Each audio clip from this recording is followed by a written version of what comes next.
Hey everyone, What If Fan here, bringing you another exciting part of What If Fishing System in Food Wars World. You can find the fanfic title and the original author's name on my Patreon page. Make sure to check it out and show them some love. If you enjoy the video, don't forget to like, subscribe, and ring that notification bell so you never miss an upload. Quick update.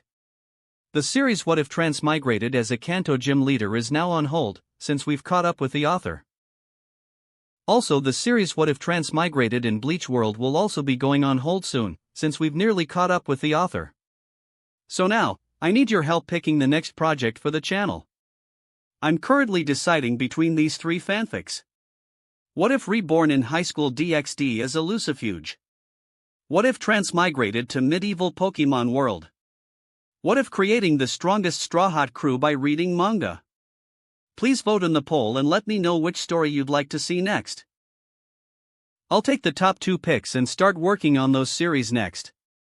Also check out my Patreon channel for early releases of all the series, where you can find all the series released one day ahead of YouTube. Alright, let's jump into it. Chapter 141, Meeting Toriko, Puffer Whale Spawning, Jiro's Invitation. After leaving Milk Mountain, Yuki returned to Gourmet Town. He was staying at Granny Setsuno's place for the time being and needed to report back to her about the situation with the 2 milks. You're back. How was the harvest this time? And what's the situation with the second generation milk? When Yuki found her, Setsuno knew he must have completed his training in the heavy hole. While it was impossible to reach the master level of Enbu in such a short time there, the gravity in the heavy hole exceeded 100 gs. For him to have returned, he must have fully adapted to it. To do so in such a brief period was astounding. Fortunately, Setsuno was already well aware of how terrifyingly fast Yuki could learn, so his quick return didn't leave her completely shocked. The harvest was immense. But first, let me tell you about the first and second generation milks. Yuki recounted the whole story. After he finished, even Setsuno was left speechless. Nono's eyes went wide. One of them doesn't realize his voice is so quiet no one can hear him, and the other thinks her own father is mute. A problem that could have been solved with a single sentence was left to fester into a misunderstanding for all these years. Nono didn't know how to describe the two of them. But on second thought, it was understandable. After all, no one else lived on Milk Mountain. They spent the vast majority of their time alone together. The first generation milk lacked self-awareness and never once considered that his daughter couldn't hear him. And Milk too, having never heard her father speak, simply assumed he was a mute. The whole situation was really something else. Those two really are. Even Setsuno was at a loss for words. But at least the problem was resolved now. The issue with the milks is settled. And besides my progress with Enbu, I've also acquired my own exclusive knife, learned the milk style of sharpening, and brought back some milk stardust. As he spoke, Yuki took the knife case off his back and placed a massive backpack next to it. The case was specially made by Milk 2 to contain the blade's sharpness. Otherwise, with a knife this sharp, its deterrent power would be no less than that of a nuke. In fact, it was even more terrifying. A nuke goes off once, and it's over. But the knife in Yuki's hands, if swung carelessly, could destroy the entire human world over time without much issue. As expected of you. To accomplish so much in such a short time. Hearing his report, Setsuno could only marvel at what a monster among monsters Yuki was. Nono, standing beside her, thought the same. Anyone else would have needed a massive amount of time to do even one of those things. But Yuki had done it all at once. And he had even learned the milk style of sharpening. That was something Setsuno hadn't expected. This knife, the second generation milk skill, is very high. Opening the case, Setsuno and Nono saw Yuki's knife. Its size was comparable to Yuda's all-purpose medicine knife. As professional chefs, they could tell its extraordinary quality at a glance. It was forged from the fossilized fang of the Dragon King, after all. And Milk 2's skill is indeed exceptional. She's a genius among geniuses when it comes to sharpening. Yuki remarked that Milk 2 was practically born to forge knives. In terms of sharpening talent, probably only a cheap player like himself could surpass her. The fossilized fawn of the Dragon King. I've heard a little about it. It's a good thing it became a fossil, otherwise, it would have been impossible to mine. Even the milk stardust probably couldn't sharpen it. Setsuno said. After becoming a fossil, the hardness of the Dragon King's fawn was greatly reduced. That was the only reason the first generation milk was able to mine it. Otherwise, it would have been impossible to even make a dent. The Dragon King, Diraus, had only one fawn, and it was the hardest part of its entire body. As one of the 8 kings, Diraus's power naturally exceeded a capture level of 6,000. A being of that caliber, its fawn was not something the first generation milk could ever hope to break, no matter how much time he was given. This particular Dragon King must have been from ancient times. While some of the 8 kings had reigned unchanged for ages, the Dragon King Diraus had a clan and thus a limited lifespan. It had to be said, the first generation milk's luck was really incredible. The gourmet world was so vast, yet he had managed to find the fossil of an ancient king. And in the end, he had even mined its hardest part, the fawn. After examining Yuki's knife, Setsuno and Nono looked at the milk stardust he had brought back. Besides the powder he and Milk 2 had created from sharpening, he had also brought back some of the raw whetstones for her. He didn't believe for a second that Setsuno hadn't mastered sharpening techniques. She had lived for over 500 years, the saying "wise with age" wasn't just an empty phrase. As a chef herself, she would need to maintain her own knives. She couldn't always be running to a sharpener. So, Setsuno would naturally have a need for the milk stardust. This is for you and Nono. Yuki handed the milk stardust over to her. He had already kept his own share, and now that he had mastered the sharpening techniques, he could make his own powder later. Unfortunately, the milk stardust was only an all-purpose seasoning meant to enhance the flavor and effect of food. Eating it alone wouldn't rapidly increase his gourmet cell level. Since you're back, you should stay here for a few days. Jiro is planning a trip to the Cavern Lagoon and wants you to go with him. He thought you wouldn't be back from Milk Mountain in time. Setsuno said. Cavern Lagoon? Is it already time for the puffer whales to spawn? But why would Master Jiro invite me? Yuki asked. The puffer whales spawning in Cavern Lagoon meant that the main storyline had already begun while he was away. But what surprised him more was Jiro's invitation. He didn't know what Jiro was planning. While the puffer whale was a fine ingredient and it only spawned once every 10 years in the shallows, it wasn't exceedingly rare. For normal people and weaker gourmet hunters, it was a once-in-a-decade treasure. But for powerful beings, puffer whales could be captured at any time. After spawning, they simply returned to the deep sea, they didn't just die. So, anyone with enough strength could capture them in the deep sea. And besides the deep sea, puffer whales could also be found elsewhere. For one, they existed in the rivers of the former Biotope 1. There was no need to invite him just for puffer whales. Your progress with knocking has been fast, hasn't it? This trip to Cavern Lagoon, capturing puffer whales, is only one of the objectives. Jiro intends to take you there to advance your knocking skills. Setsuno answered his question. Practice knocking in Cavern Lagoon? Is there something special about it? Yuki was even more puzzled. Was he supposed to practice on the puffer whales? That seemed unnecessary. In the original story, even Toriko could use knocking on puffer whales. As long as you mastered life erase and the basics of knocking, it wasn't that difficult. With his current abilities, it would be no challenge at all, so there was no need for practice. Of course, there's something special. It's normal that you don't know. It has to do with the formation of Cavern Lagoon. Cavern Lagoon has existed for a very long time. The reason for its existence is that a primordial devil serpent wandered into the human world, was killed by a powerhouse, and died there. Although the primordial's body was taken away, its blood was left behind and infected the surrounding creatures. Many of the serpents there now carry the bloodline of it. The upper area of Cavern Lagoon isn't very dangerous, just some poisonous things like scorpion cockroaches. any gourmet hunter with a bit of strength can pass through. Then there's the middle layer. The beach where the puffer whale's spawn is located there, and some weaker devil serpents also appear.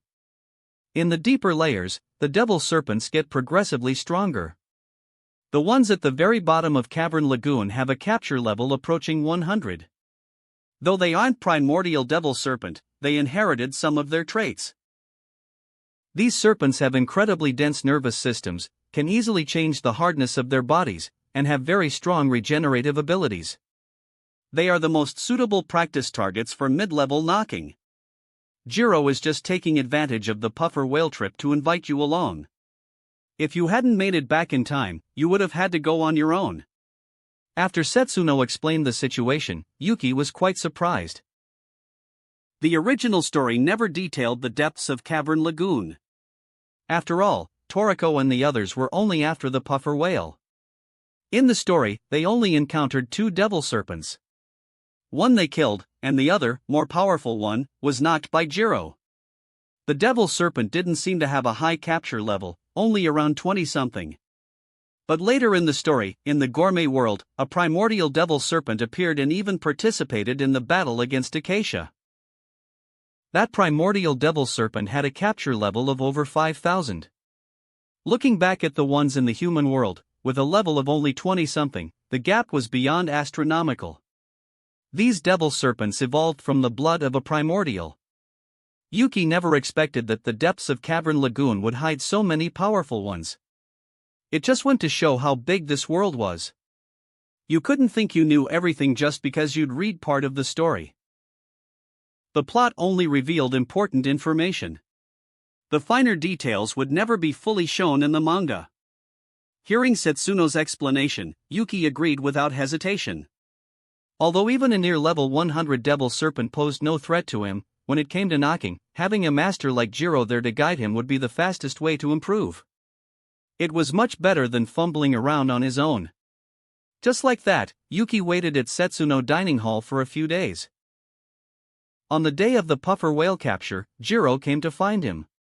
This time, however, he was no longer disguised as a little old man but was in the form of a burly, middle-aged man. "Looks like you're ready. Let's go." Seeing that Yuki was prepared, the two of them set off. This time, since they weren't in a hurry, they decided to take the train. After they boarded, Jiro intended to order some drinks, only to find that all the alcohol on the train had been bought out. Hearing the attendant's explanation, Yuki knew it had to be Toriko's doing. Toriko was a man who knew how to share, but he was also a glutton. They had boarded after him, and he had already cornered the market on all the alcohol. What a greedy young man. But that's right, the kids at Chiri are raised, every one of them has immense potential in their gourmet cells. Jiro naturally recognized who it was, one of the 4 heavenly kings, Toriko. Though the 4 heavenly kings weren't that strong right now, the potential of their gourmet cells was frighteningly high. Especially Toriko's. Even if no one had discovered the blue and white demons within him, just the red demon alone was ranked number 1 overall in the red universe. With that kind of potential, it was impossible for Jiro not to remember these kids. When the two of them found Toriko and Komatsu, Toriko was talking with a very familiar figure. Chapter 142. The extra king Zonga, meeting with Toriko, a convergence of food luck. There he is. The king of all extras, Zonga. The author's favorite son. Seeing the person standing in front of Toriko, the corner of Yuki's mouth twitched. In the world of Toriko, besides Toriko and his friends, there was another supremely famous character. The ultimate extra, Zonga. His strength was average, but he managed to appear in almost every story arc, not just in the human world but in the gourmet world as well. No matter how dangerous the situation, Zonga would always survive, completely unharmed at that. In contrast, Toriko and the others were constantly facing near-death experiences. And in the end, Zonga even became a key figure in saving the Earth. His food luck was probably only comparable to Komatsu's and Toriko's. Actually, the anime had introduced another king of extras, the reporter Tina. Yuki wondered if she would appear here. Toriko, despite his strength, was also happy to share. So, when Zana asked for a few bottles of liquor, and even when Jiro went over, Toriko gave them some without even asking who they were. That was just the kind of guy he was. He might be a glutton, but he never ate alone, he was always thinking of sharing. What do you think of Toriko? After returning to their seats, Jiro asked. Which aspect are you referring to? In terms of strength, he's average, but you can tell his foundation is solid. As for his character, he's a man who understands sharing.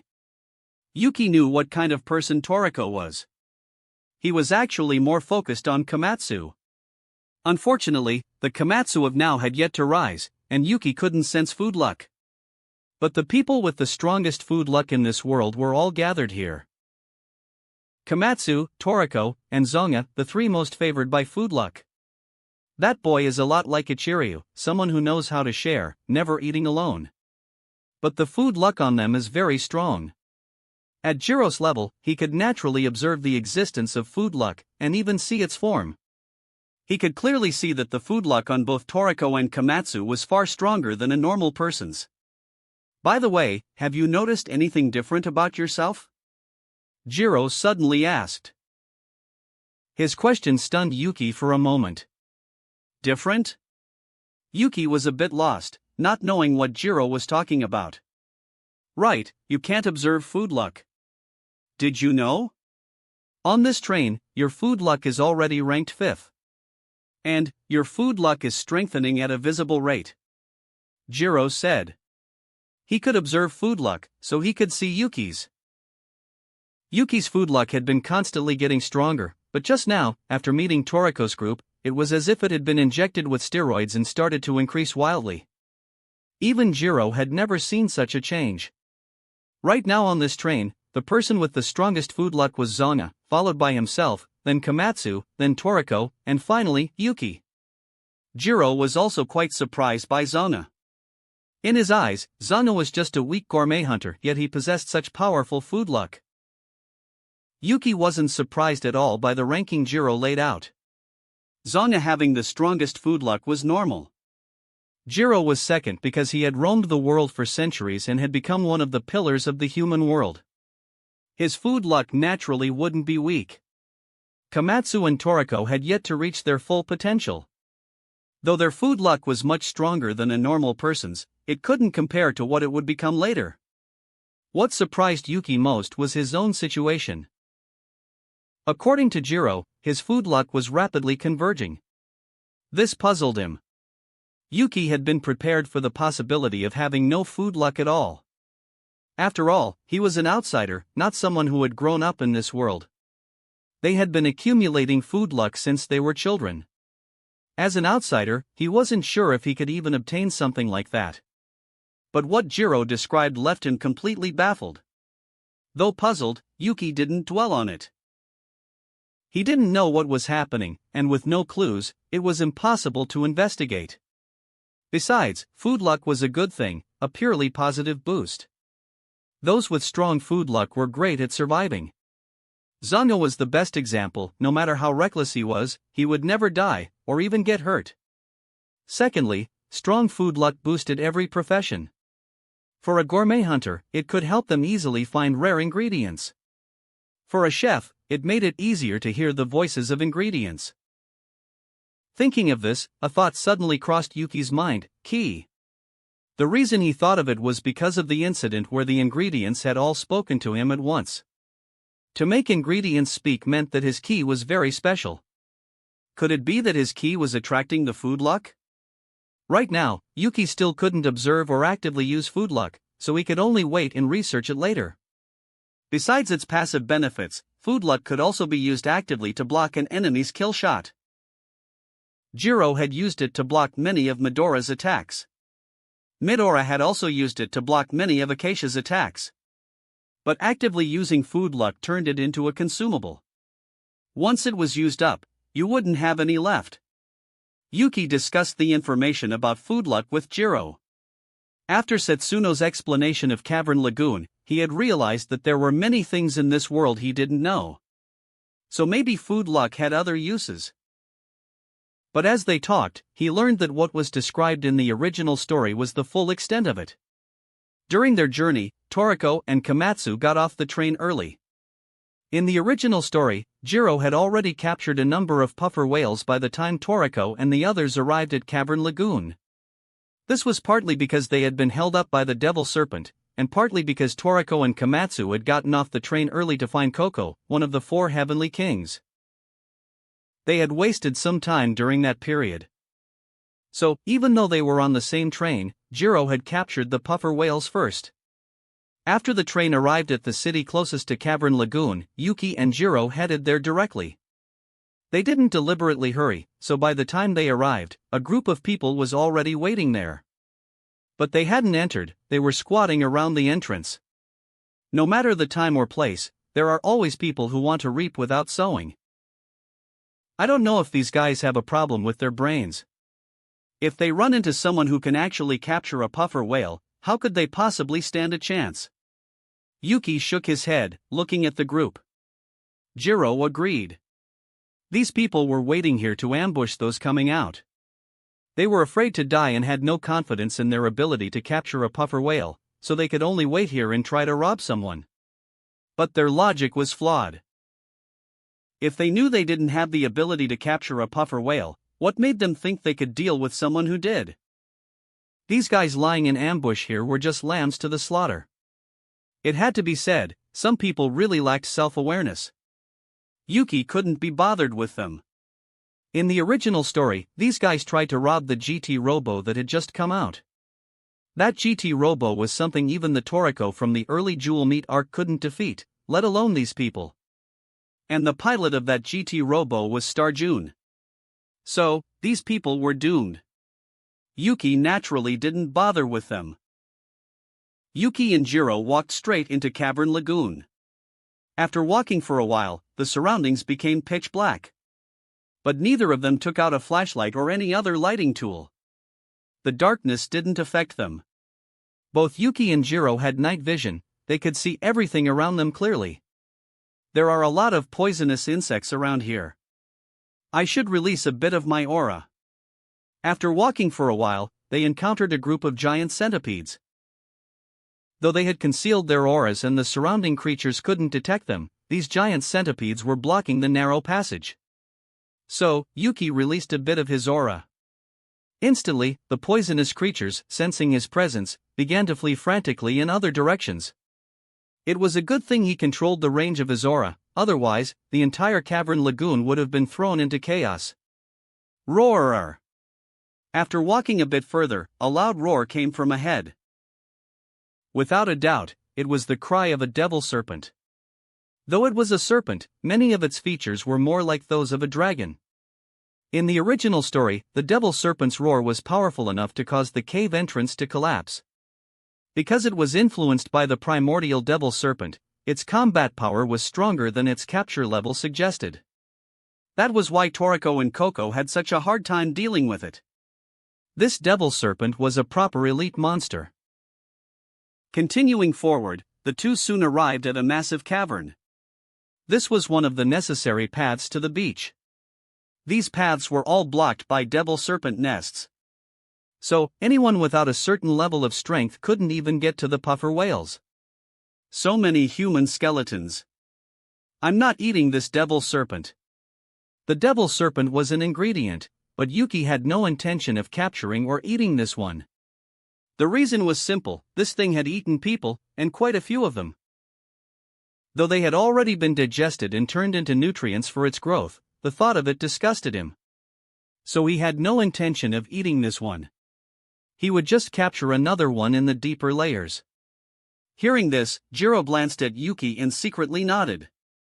Yuki had his own moral line, which was a good thing. People without a bottom line were like the members of the Gourmet Corp, a bunch of lunatics. If it weren't for Midora being the head of the Gourmet Corp, with Jiro's and Ichiria's tempers, the Gourmet Corp would have been history long ago.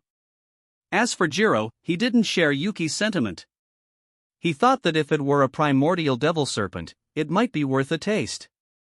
But this one was only level 20-something, there was no need to eat it. As for whether it had eaten people, it didn't really matter to him. Strictly speaking, Jiro wasn't human. As an infant, he was indeed human, but as an adult, he was not. By eating red nitro, he had become a living appetite demon. And he was raised by the Wolf King, Guinness, at first. Though he later became Acacia's student and learned many human things, both in essence and in mindset, Jiro was different from a normal human. Let's use this devil serpent for some practice first. Though it's a bit weak, its body structure should be about the same. Jiro left this devil serpent to Yuki. Hearing this, Yuki didn't hesitate and walked right up to it. Since he hadn't concealed his aura, the devil serpent naturally spotted him. It was no stranger to humans, after all, it had eaten plenty. So, it just saw Yuki as another meal and lunged forward to bite him. But the next second, Yuki vanished from his spot. When he reappeared, he was at the serpent's abdomen, and he threw a punch. Boom! With this punch, he didn't use much force, only about the equivalent of a level 10-something creature. As a result, the impact wasn't great. The devil serpent, reacting quickly, coiled its body, and its defense instantly strengthened. As for the force Yuki had driven into its body, it was partially dispersed by its complex nerves and super strong muscles. Just as I thought. Because he had held back his strength, and because the devil serpent's body was so special, he hadn't managed to completely knock it with one hit. But it had affected its movements. Now, when the devil serpent moved, its actions became very stiff, like it was in slow motion. It was quite a comical sight. Having gauged the serpent's condition, Yuki adjusted his force and threw another punch. The devil serpent, which had been moving stiffly, froze completely on the spot. Not bad. Even with a force below its capture level, you could still affect the devil serpent. Your knocking proficiency has improved a lot since we last met. Jiro nodded with satisfaction. He had brought Teppei here before, and at that time, Teppei had used a force higher than the creature's capture level and had no effect at all. The difference between them was vast. Chapter 143, Capturing the Puffer Whale, Komatsu asks for an autograph. The reason Master Jiro chose the devil serpent as a teaching tool was precisely because knocking it was extremely difficult. If you could skillfully knock a devil serpent, you had achieved a mid-level mastery of the art. It's all thanks to your teaching, Master Jiro, Yuki said with a smile. This wasn't just empty flattery, it was what he truly felt. He could have learned knocking from other sources, but he never would have progressed so quickly or comprehensively. This man was the #1 knocking master in the human world. If not for Acacia, he would be the best on the planet. Even the Nitros, who had lived for who knows how long, couldn't compare to him. With the devil serpent knocked out, Yuki and Jiro paid no more mind and headed directly for the beach to capture the puffer whales. Would the serpent eventually wake up? Inevitably. Yuki's knocking proficiency couldn't yet match Jiro's, who could immobilize creatures for centuries or even permanently. But Yuki's knocking could still last for several years. This devil serpent wasn't the Hellboros from the Ice Hell, it didn't have that kind of powerful life force. A few years would be more than enough time for it to starve to death.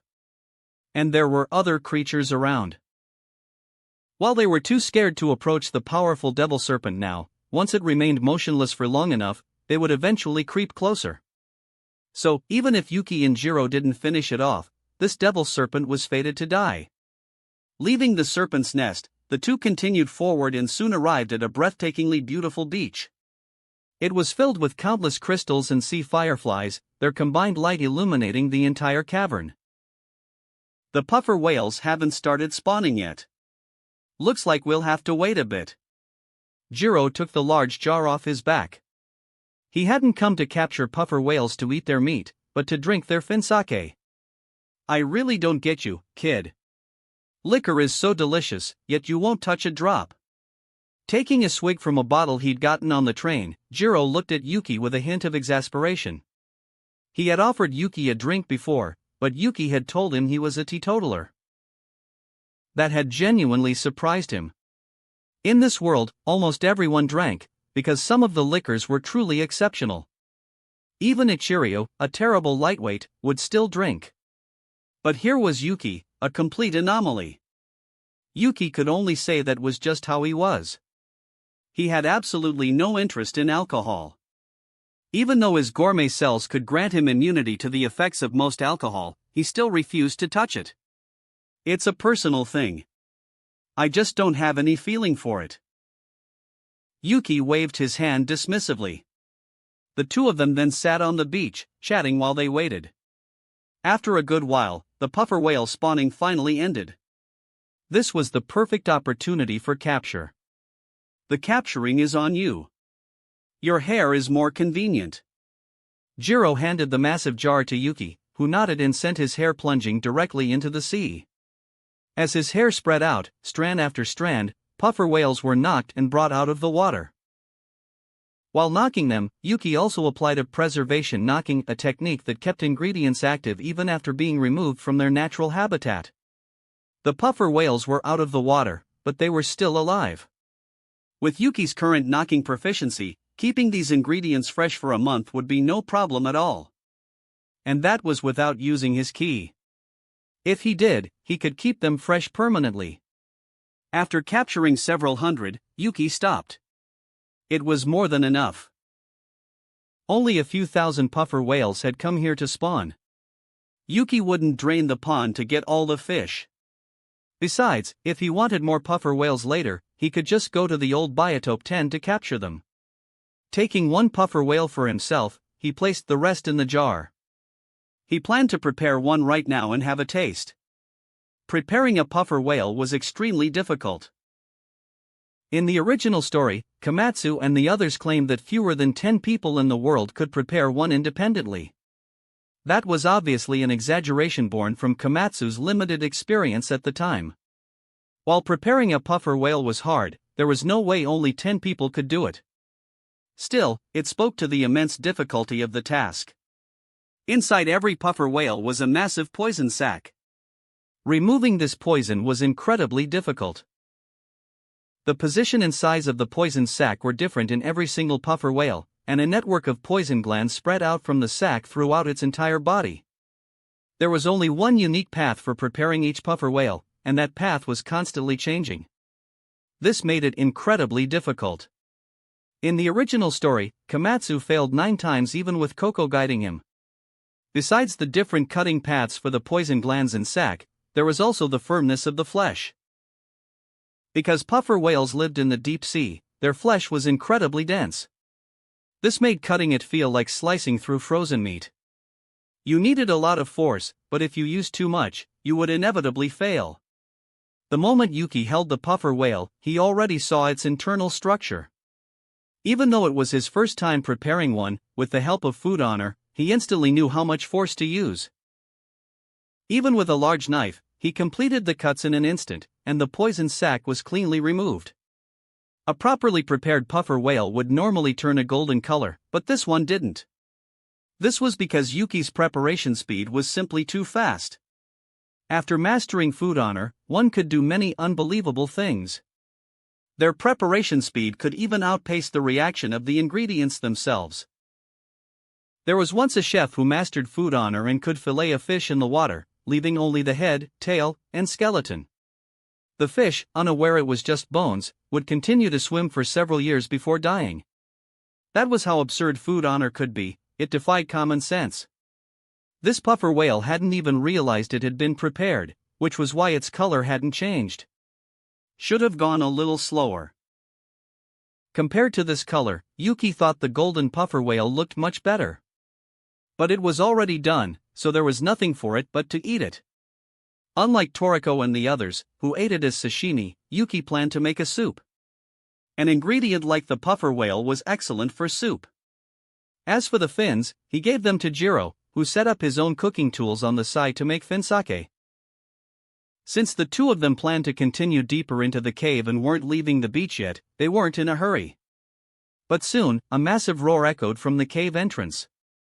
That's a beast deterrent item. But in this place, the only thing it would be used on is a devil serpent, and that item isn't strong enough to deter one. I'll be back in a bit. Keep an eye on my finsake, Jiro said and then vanished. If it had been any other disturbance, he wouldn't have bothered. But on the train, he had seen Toriko give that item to Komatsu. For it to be used now meant Komatsu was in danger. Jiro would save Komatsu and Toriko's lives, partly because he had promised on the train that he would repay their kindness, and partly because of their potent food luck. He couldn't let talents with that level of food luck die here. So, Jiro went to help. Actually, Yuki had been wondering. In the original story, Komatsu survived because Jiro had already left after capturing the puffer whales. But now they were here, tasting the fish. Jiro shouldn't have run into him. But when Komatsu used the item, Jiro rushed over anyway. It had to be said, food luck was truly a mysterious thing. Those with strong food luck could almost always turn a crisis into a fortunate encounter. Soon, Jiro returned. It was that little guy from the train. But he's a bit too timid. He used the item to deter a devil serpent, but the serpent was fine, and he himself was so scared his heart stopped. Jiro returned and explained the situation. Just like in the original story, the sound from the item had ruptured Komatsu's eardrums and scared him into cardiac arrest. When Toriko gave him that item, he hadn't considered whether Komatsu could withstand the impact. It had to be said, at this point, Toriko and Komatsu's relationship was just that of ordinary friends. Since they weren't partners, Toriko naturally wouldn't look after him constantly. And Komatsu had insisted on coming here himself, Toriko hadn't forced him. As an adult, he had to be responsible for his own choices. That was why in the original story, Toriko had acted so cold when Komatsu was in danger. Only Koko, because Komatsu hadn't been repulsed by him from the start, had a high opinion of him. He had even seen Komatsu's death sign earlier, but unfortunately, due to the devil serpent, both he and Toriko had overlooked Komatsu. It just went to show that erasing a death sign was no easy task. Meanwhile, Yuki's pot of puffer whale soup was almost ready, its enticing aroma filling the air. This smells wonderful. While it can't compare to Setsu, your culinary skills are undoubtedly on par with the chefs on the rankings. Jiro was very satisfied with Yuki's cooking. After all, Yuki was still so young, surpassing the older generation of chefs would be an easy task for him in the future. It smells so good. Where is that coming from? Just as the two were tasting the soup, a voice appeared, and 3 figures emerged from the cave entrance. It's the uncle and big brother from the train. Looks like you've already caught the puffer whales. The newcomers were Toriko and his group.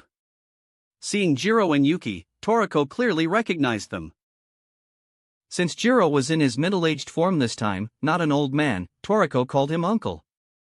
At this moment, Komatsu also remembered. When he was in danger earlier, it was Jiro who had saved him. But because he was so frightened, Jiro had already left before he had a chance to say thank you. Was it you who saved Komatsu? Thank you so much.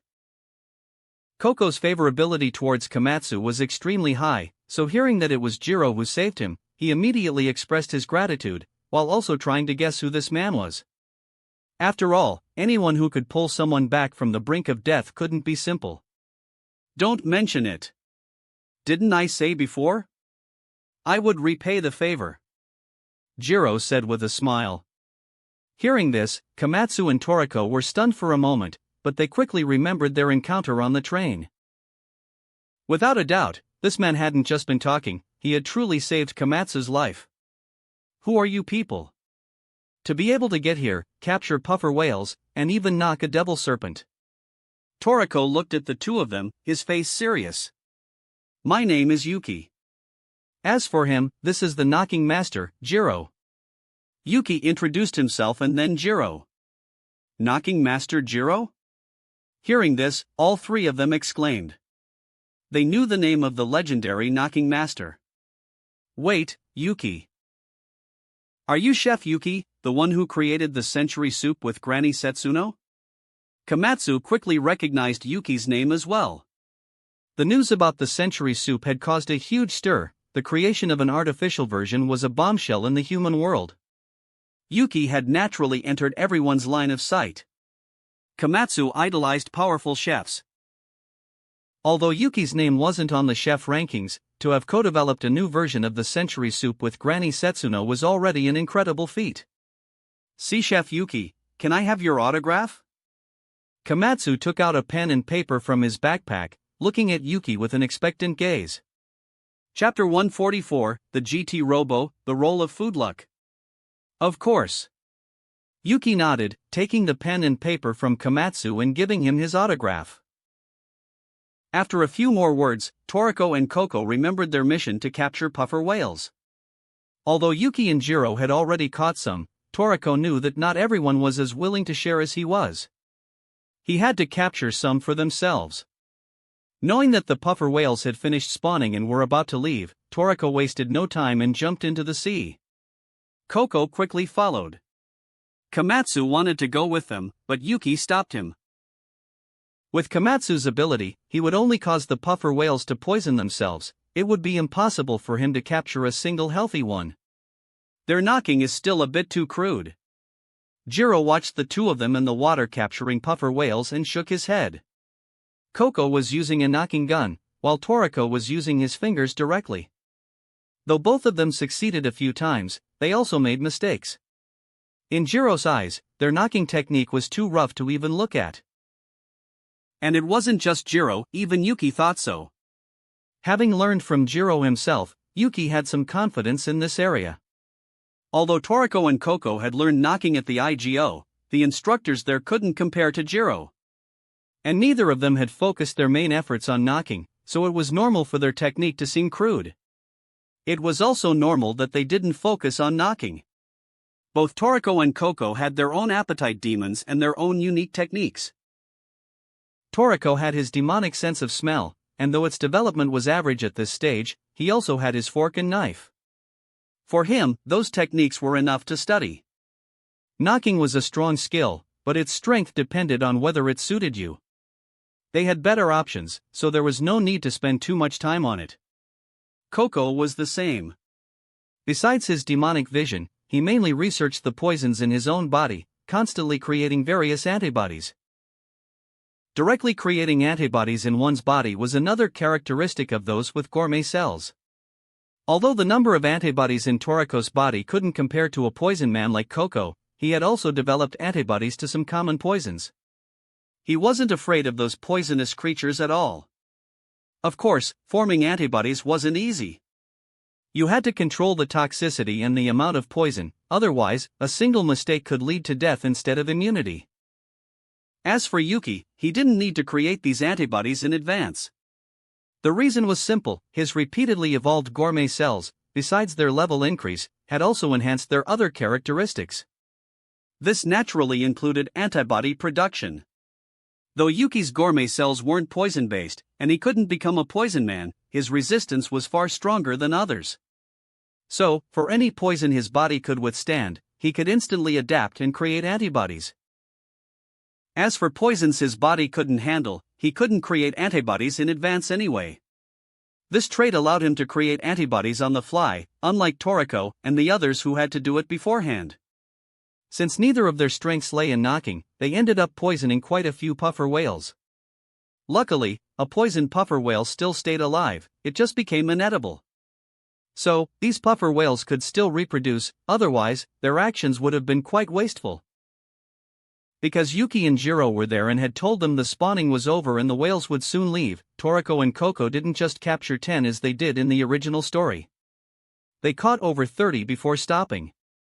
The fight with the devil serpent earlier was too draining. Without replenishing my energy, my movements were all off. Toriko and Koko came ashore, both looking a bit helpless. They had just had a big fight with a devil serpent, and the result was a severe depletion of their physical strength. That was why they had made so many mistakes while capturing the puffer whales. After catching over 30, they had poisoned another 70 or 80. Being able to catch so many is already good. But my arms now, there's no way I can prepare a puffer whale. Koko was helpless. Preparing a puffer whale required high precision, but he couldn't do it now. After the big fight and capturing all these whales, he was completely out of strength. Chef Yuki, could I trouble you to help us prepare the puffer whales? Hearing Koko, Toriko was also stunned, but his eyes quickly lit up when he spotted Yuki. If he could get Yuki to agree to help them, then there would be no problem. Couldn't he see the pot of puffer whale soup still simmering over there? It was obvious Yuki could prepare them. As for Komatsu, Toriko had subconsciously ignored him. After all, Komatsu wasn't his partner yet, and he was just the head chef of a 5-star hotel. In a normal world, that was indeed impressive. But in the world of Toriko, there were 10-star restaurants. So, in Toriko's eyes, he couldn't possibly let Komatsu prepare the puffer whales. The difficulty was just too high. In the original story, he only let Komatsu do it because he had no other choice. His own cooking skills were very basic, limited to things like grilling meat. Koko's body was severely depleted, so the only option was Komatsu. But now was different. Yuki and Jiro were still here. With Yuki around, Toriko naturally wouldn't pin his hopes on Komatsu. Koko, hearing Toriko's words, also turned his gaze to Yuki.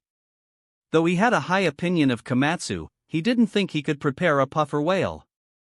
So, Yuki was the only one present who could do it. I can, but leave one for Komatsu. Koko, you can guide him through preparing that one.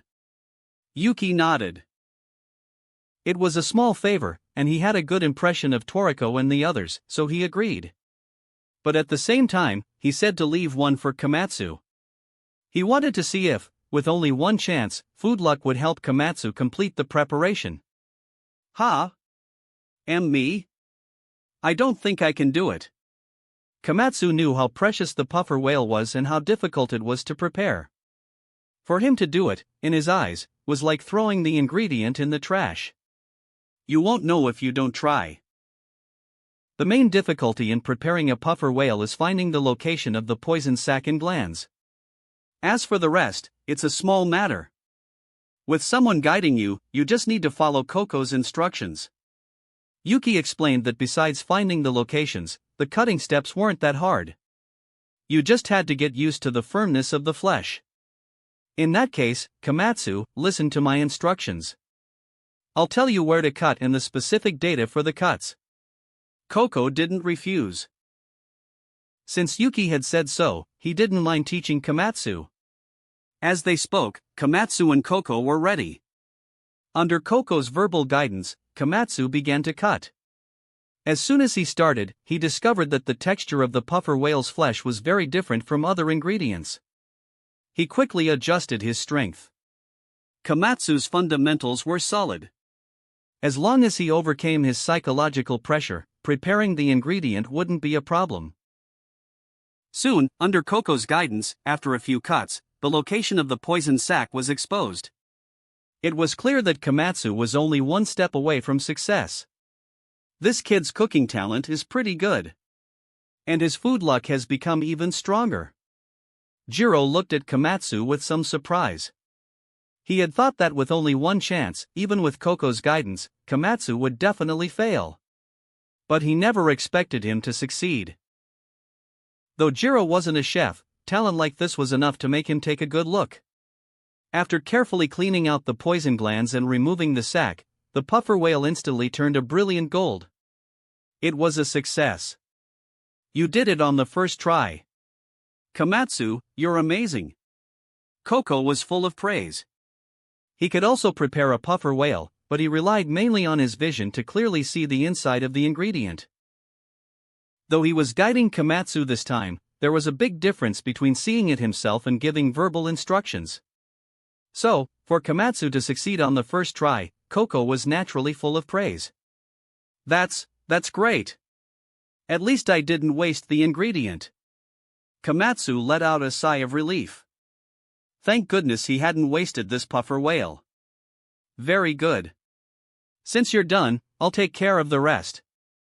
With that, Yuki took out his own knife. The moment it appeared, it attracted the attention of the three of them. To Komatsu, this knife was like one of the legendary utensils. A flash of light from the blade, and then several poison sacs, along with their glands, were directly lifted out of the puffer whales' bodies. That's it? But why didn't the puffer whales change color? Toriko asked, completely baffled. Koko was also full of questions. A properly prepared puffer whale would turn gold, this was common knowledge. But the ones Yuki had just caught hadn't changed color. If they didn't change color, it meant the preparation had failed. Yet the poison sacs were lying on the side. If he had failed, the puffer whales should have turned purplish-black.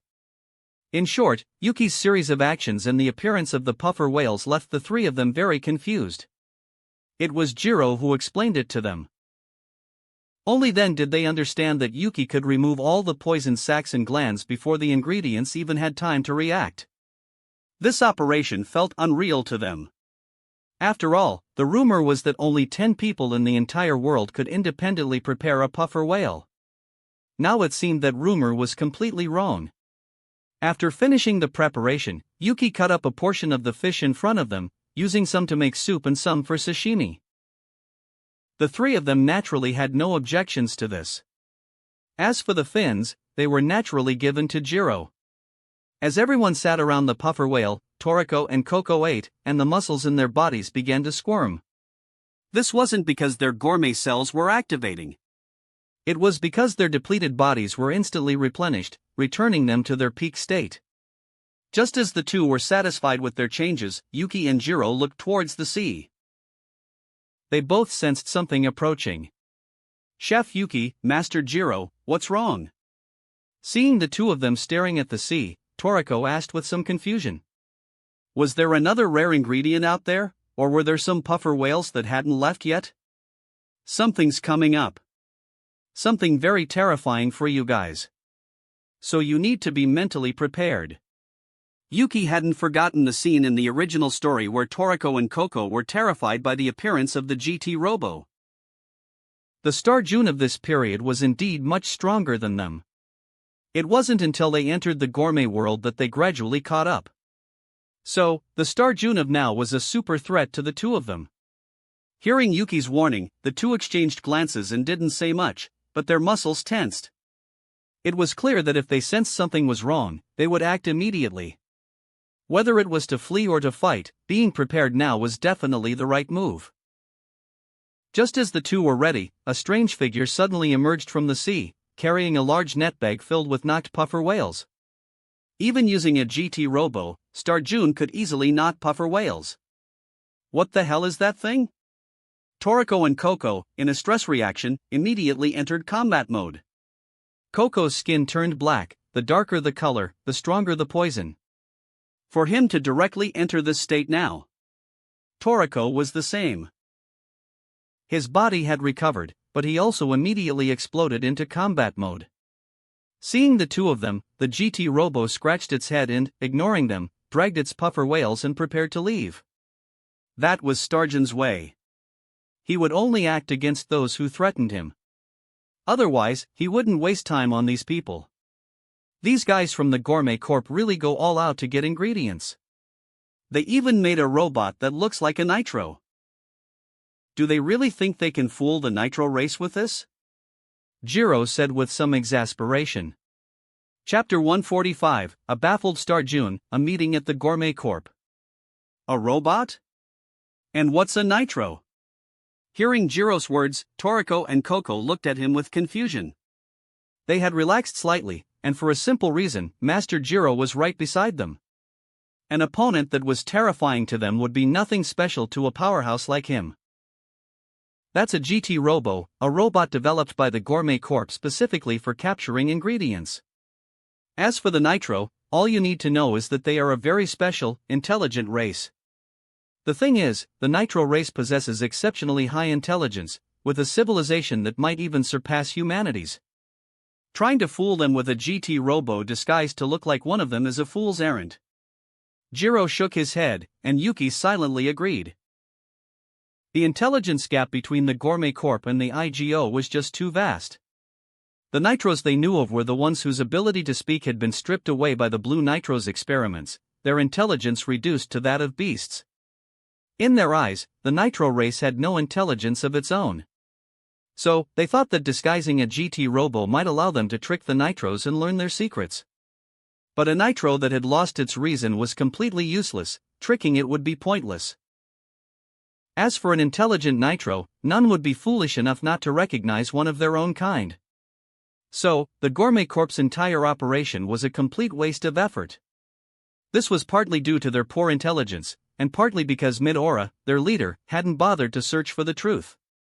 After the incident all those years ago, both Ichirio and Jiro had been constantly investigating what had truly happened. They had both sensed a change in Acacia. But Midora knew nothing. It wasn't until the final arc of the story that he finally understood everything. He had been completely lost in his grief over losing Frozy. From the boss down to his subordinates, their understanding of the Nitro was minimal. Although their organization was large, the Gourmet Corp was the first to collapse in the later stages of the story. Who are you? And how do you know about the GT Robo? Star June, who had been about to leave without causing trouble, froze upon hearing Jiro's words. The GT Robo was a core piece of Gourmet Corp technology. Even the IGO hadn't managed to create one. And the IGO had been desperately trying to capture a new model for research, but they always failed because the GT Robos had a self-destruct mechanism at their core. If it couldn't defeat an enemy, the GT Robo would self-destruct to avoid being captured and studied. At this moment, Star June didn't recognize Jiro. That was normal. He had reverted to his middle-aged form, and the outside world still knew him as a little old man. After Star June asked his question, Jiro didn't answer. He was Jiro, after all. Why would he answer to an enemy? Not talking? In that case, I'll just have to capture you and find out. Seeing Jiro's silence, Star June couldn't be bothered with more words. He planned to capture him and interrogate him later. As for the 4 Heavenly Kings, Toriko and Koko, he saw them as no threat at all. They were both too weak right now. Against his GT Robo, they would be instantly defeated. Incredible. Truly incredible. I have to admire you. Even the big boss of your Gourmet Corp wouldn't dare say such a thing, and yet here you are, planning to capture Master Jiro. You can say goodbye to that robot body of yours. Just leave it here. Yuki couldn't help but give Star June a thumbs up. Honestly, to say something like that to Jiro, he could brag about that for the rest of his life. Master Jiro? Wait. Knocking Master Jiro? Hearing the name, Star June was instantly horrified. Though the GT Robo couldn't show any expression, his panicked cry made it clear just how terrified he was. Your Gourmet Corp's database needs an update. Didn't that bastard Midora tell you about my characteristics? Yuki, he's all yours. Jiro shook his head. He could confirm it now, Midora was a completely hands-off leader. Otherwise, his subordinates would have recognized him. While he could freely switch between his old man, muscular middle-aged, and muscular elderly forms, if Midora had just mentioned it, the Gourmet Corp would have found a way to simulate his appearance. The fact that they didn't recognize him meant Midora had never said a word. He didn't seem to care one bit about the life or death of his underlings. After all, even Joie wouldn't dare provoke Jiro, let alone Midora's cronies. The moment Jiro finished speaking, the grayish-brown GT Robo chose to flee. Boom! But the next second, a flash of light from a blade streaked through the air. The GT Robo's body instantly disintegrated into countless parts, followed by a massive explosion. Connection lost. Was that Jiro's doing? No, he let that guy named Yuki do it. That guy's strength is horrifying. The GT Robo was destroyed before I could even react. At Gourmet Corp headquarters, Star June had already lost his connection to the GT Robo. He should be thankful he hadn't enabled the pain-sharing function, otherwise, he wouldn't be feeling so good right now. Star-Jun-sama, I've just detected that your GT Robo has gone offline. Did something happen? The mechanical expert, Jojo, asked. We encountered a very troublesome enemy. Jojo, the last of the data should still be saved, right? Star June asked, turning to her. Before the connection was lost, all data was saved. Jojo nodded. The visuals from the GT Robo were transmitted and stored remotely. In this era, with advanced technology, such data transmission was easy. Excellent. Export all the footage. Then, call a meeting. All core members of the Gourmet Corp. Starjun ordered. Though he was only a vice chef, he could call a meeting for sufficiently urgent matters. I understand. Jojo was taken aback. A vice chef could indeed call a meeting, but it had to be for something extremely urgent, otherwise, even a vice chef would be punished. She guessed it had to do with his GT Robo going offline, so she immediately exported the data and handed it to him, then notified the other members at headquarters to convene. As for those not at headquarters, if they could make it back, they would. If not, they would just have to wait for the meeting summary to be sent to them. Starjun, what happened? For you to call a meeting. Head chef Kuramato asked upon seeing Starjun. Since the Gourmet Corp's founding, a vice chef calling a meeting was an extremely rare event. Aside from a few special cases, the other times it had happened were for matters of grave importance. Let's wait for the others to arrive before we discuss it. Starjun wasn't trying to be mysterious, he just didn't want to repeat himself. Kuramato nodded and began to snack on the various delicacies others had brought him. It had to be said, Kuramato's tastes were quite peculiar, he loved eating all sorts of bugs. The other members at headquarters soon arrived one by one, their gazes fixed on Starjun, waiting for him to speak. Everyone, take a look at this. Starjun said, playing the last footage captured by the GT Robo. Toriko and Coco of the Four Heavenly Kings. You ran into those two? That shouldn't be enough to call a meeting. Tommy Rod said after seeing them. Although the Four Heavenly Kings were meant to be their counterparts, in his eyes, the vice chefs were far stronger. It's not because of them. Keep watching. Starjun shook his head. The others suppressed their curiosity. Soon, the exchange between Starjun and Jiro played out before them. Knocking Master Jiro? That guy is Jiro? After hearing Yuki's words, the members of the Gourmet Corp erupted. Knocking Master Jiro was an absolute untouchable, they all knew that. That was why everyone in the Gourmet Corp was required to recognize him. But in their minds, he was supposed to be a little old man. How could he be a middle-aged powerhouse? The arrangement of the piercings on his face, it is indeed knocking Master Jiro. Could it be he used knocking on himself? Kuramato recognized him. The pattern of piercings was the best proof. He never thought Jiro would appear in such a form.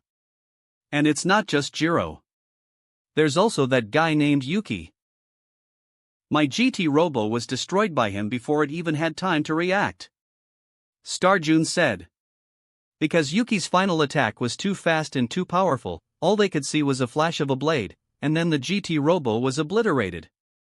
That name, Yuki. I feel like I've heard it somewhere. Grinpatch said, scratching his head. The Century Soup. He's the one who made it with Granny Setsuno.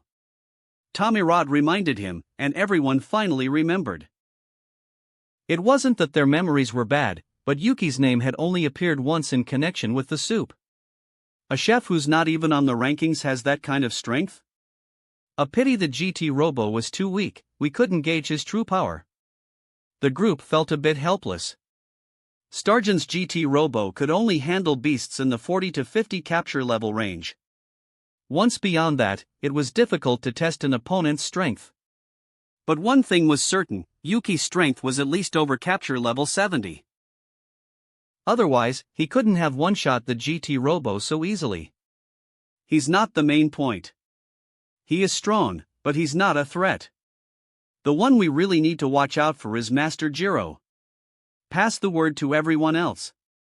We can no longer identify him by his original appearance. Kuramato said. Although many used GT Robos to move around, most, like Grinpatch, Tamirad, and the other powerhouses who could enter the gourmet world, went out themselves. Only Starjun liked to run around in a GT Robo. But from this incident, it seemed his decision was the right one. A direct encounter with Jiro would not have ended well. So, in a way, the GT Robo had saved his life.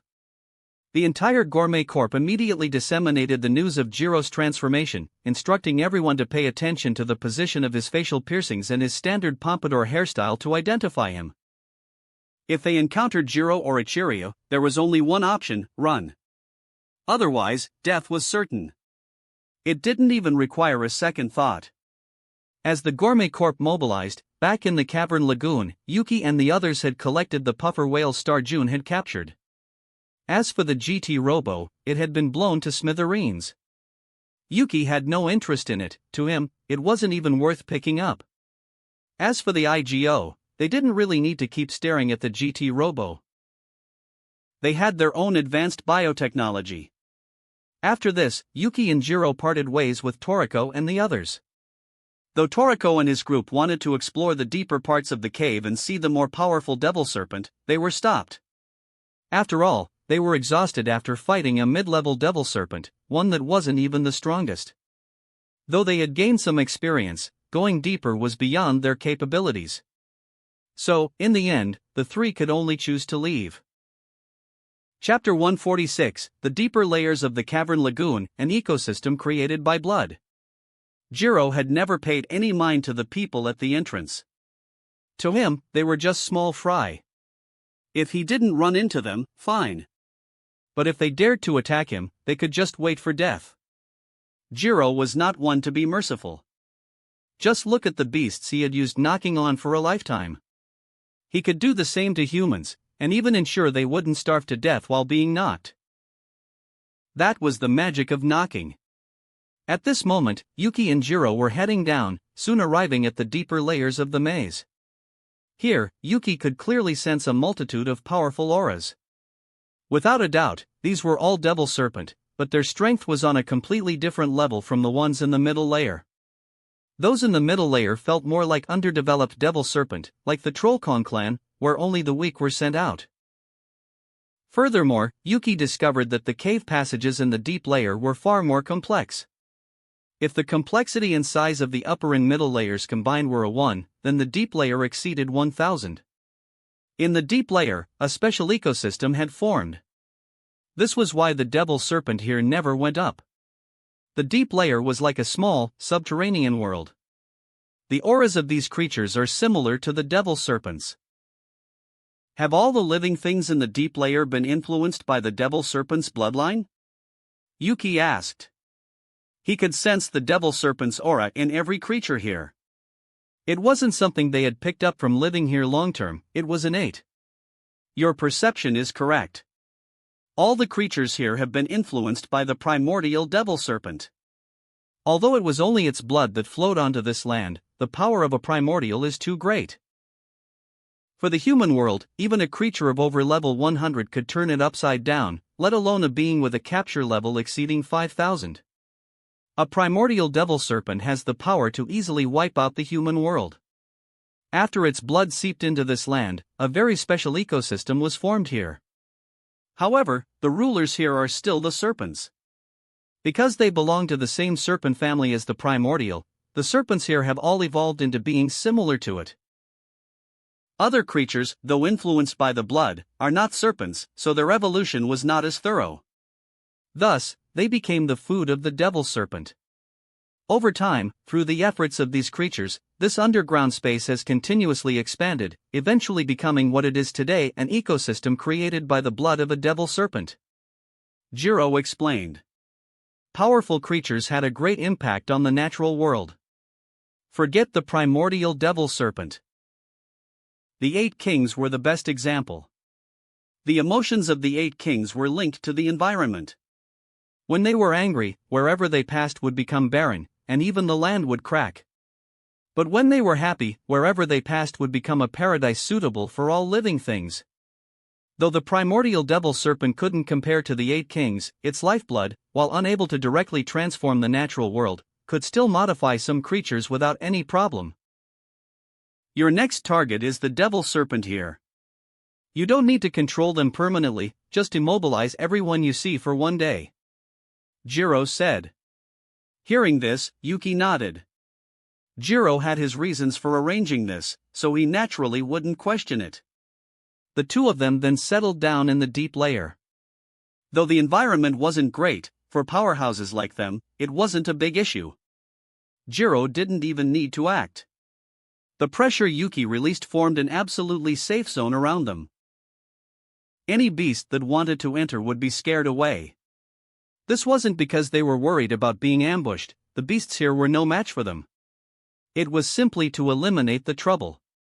After all, being constantly harassed by these beasts would be a nuisance. A level 83 devil serpent, the nerves inside are much denser than the ones in the middle layer. And the hardness of these muscles. After encountering a devil serpent over level 80, Yuki discovered that their internal nerves were not static. It seemed their nerves improved as their level increased. This might be a way for them to continuously purify their bloodline, but the environment they were in destined them to never be able to reach the level of a primordial devil serpent this way. If these devil serpent were thrown into the gourmet world, they might have some use, but right now, they were completely useless. It could only be said that this was due to the environment, just like the BB corn. In the gourmet world, BB corn could grow very well because the soil there was full of nutrients. But in the human world, it couldn't. Even if an entire forest of gluten provided nutrients for the BB corn, its capture level couldn't be raised. Your gourmet cell's adaptability is the best I've ever seen. You adapted to the changes in its body after just one encounter and immediately found a way to deal with it. This is not something that can be achieved simply by mastering food honor. Jiro watched Yuki's actions from the side with great admiration. After just one encounter, Yuki, who initially didn't know the specific internal conditions of the opponent even with his evolving vision, the changes within the devil serpent were many, making it difficult to investigate clearly in advance. This was why Jiro had brought him here to practice. Knocking these devil serpent tested one's ability to adapt on the fly, otherwise, the knocking would have no effect. The devil serpent was definitely the best material for training one's knocking skills. Of course, against Yuki, this rare material became very simple. In less than half a month, Yuki had dealt with the entire deep layer. Every single devil serpent there was easily knocked by him. At this point, he could directly use his hair to perform knocking. He didn't even need to use his hands. And as his Enbu continuously improved, Yuki found that his control over his hair was also getting stronger. During his time in the deep layer, Yuki also learned another technique, condensing his appetite. This technique was very useful in combat. Sunny had relied on infusing his appetite energy into his hair to finally defeat Tamirad. When using appetite energy, Yuki's hair also turned a golden color, and its strength was greatly enhanced. Appetite energy, even the late-stage Acacia was using it. His Heavy Rain, Feast of Kings was a super move that could directly devour the earth, created by condensing his appetite energy. Toriko and the 4 Heavenly Kings had actually used this move against the 4 Beast, but at that time, they had spent a lot of time just to condense one sphere of heavy rain. But Acacia was different. His terrifying appetite directly condensed countless spheres, enough to devour the entire planet. The strength of one's appetite sometimes represented one's strength, but condensing appetite was not so simple. For those with gourmet cells, their appetite was the appetite demon within them. The strength of the appetite was related to the demon inside. The Neo within Acacia was a creature that could never be satisfied. It was constantly devouring, like a bottomless pit that could never be filled. That was why such an appetite could be condensed into the Heavy Rain, Feast of Kings. But for weaker appetite demons, their appetite was naturally not so vigorous, and they couldn't condense such a move. Actually, the strongest person with this move should be Toriko. If the appetite within him was fully condensed, who knew how strong it would be? As for Yuki, though he had no appetite demon, it didn't mean his appetite was weak. On the contrary, Yuki's appetite was very vigorous. This appetite was his own. So, during this period, Yuki had condensed his own appetite and integrated it into his techniques. According to Jiro, appetite energy was very useful, but it was difficult for it to be effective against true powerhouses. This move was more for use in one's weaker stages, and for group attacks. For Yuki, that was enough. He hadn't even entered the gourmet world yet, he naturally needed to use every means to improve his strength. Yuki was even thinking about finding a chance to visit the gourmet nights. He was very interested in one of their techniques, the ultimate routine. This ability was very interesting. Through specific actions, one could enhance their concentration, boost their self-confidence, and improve their strength through imagination. It sounded like a ridiculous ability, but sometimes, confidence was indeed a very useful thing. Through this method, it was more like using a form of hypnosis to forcibly release a part of the sealed power of the gourmet cells. This power could sometimes turn the tide of a battle. Toriko had relied on this move to fight back and forth with Starjun. But Starjun's strength was also very powerful. Most critically, his appetite demon was very special. The single eye on its forehead could constantly analyze and copy others' moves. This was very similar to Midora, but Midora copied even more powerful techniques, even something like food luck. Toriko had initially gained the upper hand with this move, but it was quickly copied by the opponent. In the subsequent battle, Starjun completely turned the tables. Yuki was very interested in this move, so he planned to visit the gourmet nights later to see if he could learn it. Though he knew some of the content from reading the original story, trying to deduce the complete technique from that would be too time-consuming. Your knocking proficiency is already approaching high level. Now, this kind of practical training isn't much use to you anymore. You need to learn some other things, some more special knocking techniques. Jiro said. The high-level knocking techniques were all incredibly powerful, and many were very abstract, like the grand knocking technique that could knock the earth. Teppei was completely baffled until the end of the story, not knowing where to even start. Not to mention Jiro also had the eternal knocking technique. This move was even more abstract to the extreme. How do you trap someone in a prison of time? Yuki couldn't even imagine it. It could only be said that each level of knocking was a qualitative leap, especially when it came to high-level knocking. Jiro directly told Yuki the high-level knocking techniques he had mastered. Though he told him, Yuki didn't learn a single move. Knowing the theory and being able to do it were two completely different things. High-level knocking techniques were simply too abstract. Yuki had some clue about the ones that affected the human body, but for those that affected the earth and such, he was truly helpless. You've only just been introduced to it. With your current strength, even if you learned them, you couldn't execute them. I'm telling you these techniques now to make it easier for you to learn later. After all, I'm not always by your side, so I can only teach you these things in advance. As you continue to grow, with your talent, you should soon be able to understand the principles. Jiro said with a smile. He had mastered these techniques very quickly back then because his control over his strength had already reached a peak. He had been raised by the Wolf King, Guinness. When he met Acacia, Jiro already possessed terrifying power, but it was difficult to control. It was with Acacia's help that he sealed his own power. With such absolute strength, mastering these knocking techniques was naturally very simple for him. But the current Yuki couldn't. Except for a very few, even if he learned the other high-level knocking techniques, he couldn't use them. These techniques had extremely high demands on one's body and energy. Even the fully unsealed Jiro couldn't claim to be able to use these moves without any damage, let alone the current Yuki. Right now, if he were to learn, he could only start with damage knocking. This move could directly seal most of the damage received in one's body and transfer the rest of the damage outside. In terms of redirection, it was similar to Enbu. As for the sealing part, he could find inspiration from food immersion. Chapter 147, Mastering Damage Knocking, an Improved Idea, the Rainbow Fruit. Food immersion allowed one to temporarily store the nutrients of food within their cells, granting a massive, short-term boost in energy. Damage knocking worked on a similar principle, sealing away the force of an attack. But the key difference was that damage knocking could store that energy for a much longer period.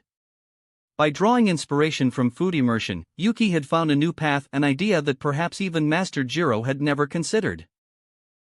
He had also discovered a problem, which sparked a completely new idea.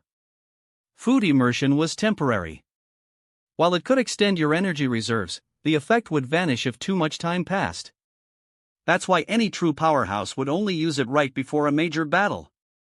they knew better than to do it too far in advance. Damage knocking, conversely, sealed away 70% of an attack's force long-term, while redirecting the other 30% outward. This long-term storage was the exact opposite of food immersion. Of course, this was due to the different types of energy being absorbed. The energy from food immersion came from food you ate yourself, a gentle and non-violent power that was slowly absorbed. The force from damage knocking, however, was the violent energy of an enemy's attack, flooding the body all at once. It was incredibly difficult for cells to adapt to such a sudden burst. Yet, damage knocking managed to seal it away. The two skills had something in common, and perhaps because Yuki had approached learning damage knocking by drawing from his experience with food immersion, he started to see things differently. He began to find a point of convergence between the two skills. Yuki started experimenting, trying to merge them. He wanted to find a way to make the energy from food immersion permanent, and to make the damage from damage knocking dissipate harmlessly over time. And as he tested it, he actually found a breakthrough. This was likely due to the special nature of his gourmet cells. Other people's gourmet cells grew by continuously unlocking the power of their appetite demon, converting their normal cells. But Yuki's growth-type ability had caused a qualitative change in his cells. They were stronger and held more potential than anyone else's. The fusion he was attempting was something others wouldn't dare to even try. If their gourmet cells couldn't handle the strain and collapsed, they would be finished. But Yuki was different. His gourmet cells were far more resilient. It was because of this that he found the connection. He succeeded in using the principles of food immersion to gradually dissipate the damage he took. While it took some time, it was no longer sealed permanently within his body. As for food immersion, he found a solution for that as well. Creating a switch just like the one for damage knocking. Damage knocking had a fatal flaw, a release point located in the mouth. In the original story, Jiro died because this point was triggered, causing the immense power sealed within him to erupt instantly. Of course, Yuki's goal wasn't just a simple fusion. While he could now use the techniques of food immersion to slowly vent the energy from damage knocking, it still took too long. Until all the damage was released, the fatal flaw of damage knocking would remain. So, what Yuki needed to do was enhance this ability to allow that force to be vented in an extremely short amount of time, or even use the principles of food immersion to directly convert the damage into his own power, just as if he had eaten an ingredient. This idea had a high probability of success. After all, the attacks everyone used were constructed from calories, pure energy, the same kind provided by food. The ability to swallow and return energy did exist in the natural world, though it was very rare and had its limits. What Yuki wanted was to use damage knocking and food immersion to directly convert an opponent's attack into his own strength. And the conversion process had to be fast. In a real, high-stakes battle, no one would wait around for you to slowly convert their attack. This new skill of his was still just a framework. He had spent a period of time learning basic damage knocking, using his knowledge of food immersion as a shortcut to grasp it. Even though he had only mastered one high-level technique, according to Jiro, he had already stepped into the realm of high-level knocking. He just needed more time to learn the other skills. And the fusion of damage knocking and food immersion would also require a slow, methodical process. To put it bluntly, Yuki was still too weak. He didn't tell Jiro about this idea, not because he wanted to keep it a secret, but because the skill was still just a rough concept. He was only able to master it because of his special gourmet cells. Until he had fully developed and simplified the skill, he wouldn't casually tell Jiro and the others. If the power sealed within Jiro were to be released accidentally, the consequences would be unimaginable. He didn't want to harm anyone, so he would wait until he had perfected it. Yuki would never hide things from Jiro. After all, Jiro had taught him everything. He had to remember that kindness. Though Jiro was doing it to thank him for restoring Setsuno's youth and extending her life, kindness between people was a two-way street. Yuki felt that kindness and would naturally pass it on. He couldn't control what happened to others, but he didn't want to see a master like Jiro die in the final battle because of such a ridiculous flaw. That was how late-stage battles between powerhouses worked. The moment you found an opening, you went for the kill. Once you were hit, the chances of turning things around were almost zero. It could be said that while the power levels in the world of Toriko might not be as absurd as in some other worlds, the risk in its combat was among the highest. If it were like the neighboring One Piece world, where they fought for days on end with nothing to show for it, the risk would be pitifully low. In that world, killing a top-tier powerhouse was incredibly difficult. Unless you ganged up on them, or they were foolish enough to fight to the death, it was almost impossible to kill them if they wanted to run. But in this world, a single moment of carelessness could get you one shot. Just thinking about it made Yuki's scalp tingle. He needed this life-saving skill. He had the basic framework. Now, he just needed to slowly perfect it. That would require him to continuously improve himself. Only with a sufficiently strong foundation could he complete this skill. After finishing this round of training, Yuki returned to Gourmet Town. Upon his return, he received a gift from Granny Setsuno. The previously promised golden wheat. But the rainbow fruit is a surprise. Please thank Granny Setsuno for me, Nono. Yuki was pleasantly surprised by the ingredients Nono delivered. He had expected only the golden wheat, but he never thought Setsuno would also get him a rainbow fruit. The rainbow fruit is nourished by the IGO. Although the quantity isn't large, Master received quite a few from them. She said your gourmet cells might need an ingredient like this, so she had me bring it over. Nono smiled and nodded, explaining the situation. Yuki was very familiar with the rainbow fruit. It was the second ingredient Toriko and Komatsu had gone to capture, the first being the Galaligator from the Barren Archipelago. In the original story, they had taken one fruit from the rainbow fruit tree in Biotope 8. Toriko was that kind of person. He was a glutton, but not greedy. He only took one fruit and left the rest for the trollkongs. However, his actions indirectly led to the extinction of the trollkongs. But that wasn't Toriko's fault. It had to be said, the trollkongs just didn't know their own limits. An ingredient like the rainbow fruit, though its capture level wasn't high, had a special characteristic common to all plant-based ingredients: its capture level depended entirely on its surroundings.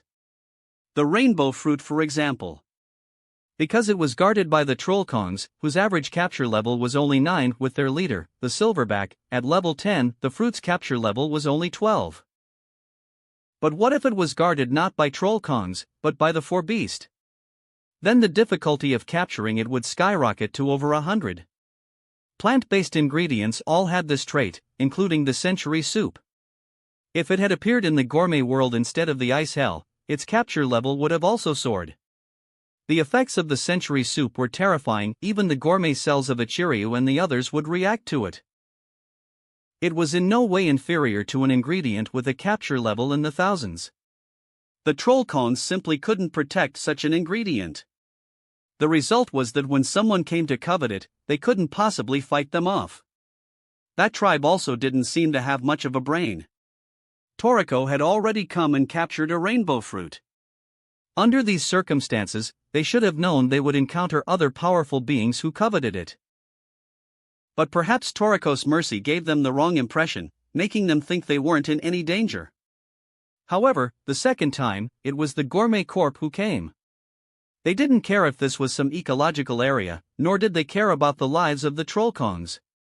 If the trollkongs got in their way, they would just wipe them out. In the original story, one rainbow fruit was taken by Toriko and Komatsu, and the rest were taken by Star June. Yuki highly doubted Star June would have left any behind. So, this rainbow fruit was definitely not from that batch. Following the IGO's usual habits, Yuki figured they had already started mass-producing it. The IGO had that capability. After all, they had even managed to bring down the king of vegetables, Ozone Herb, from the Sky Vegetable Garden and successfully nourish it. The rainbow fruit would naturally be no problem.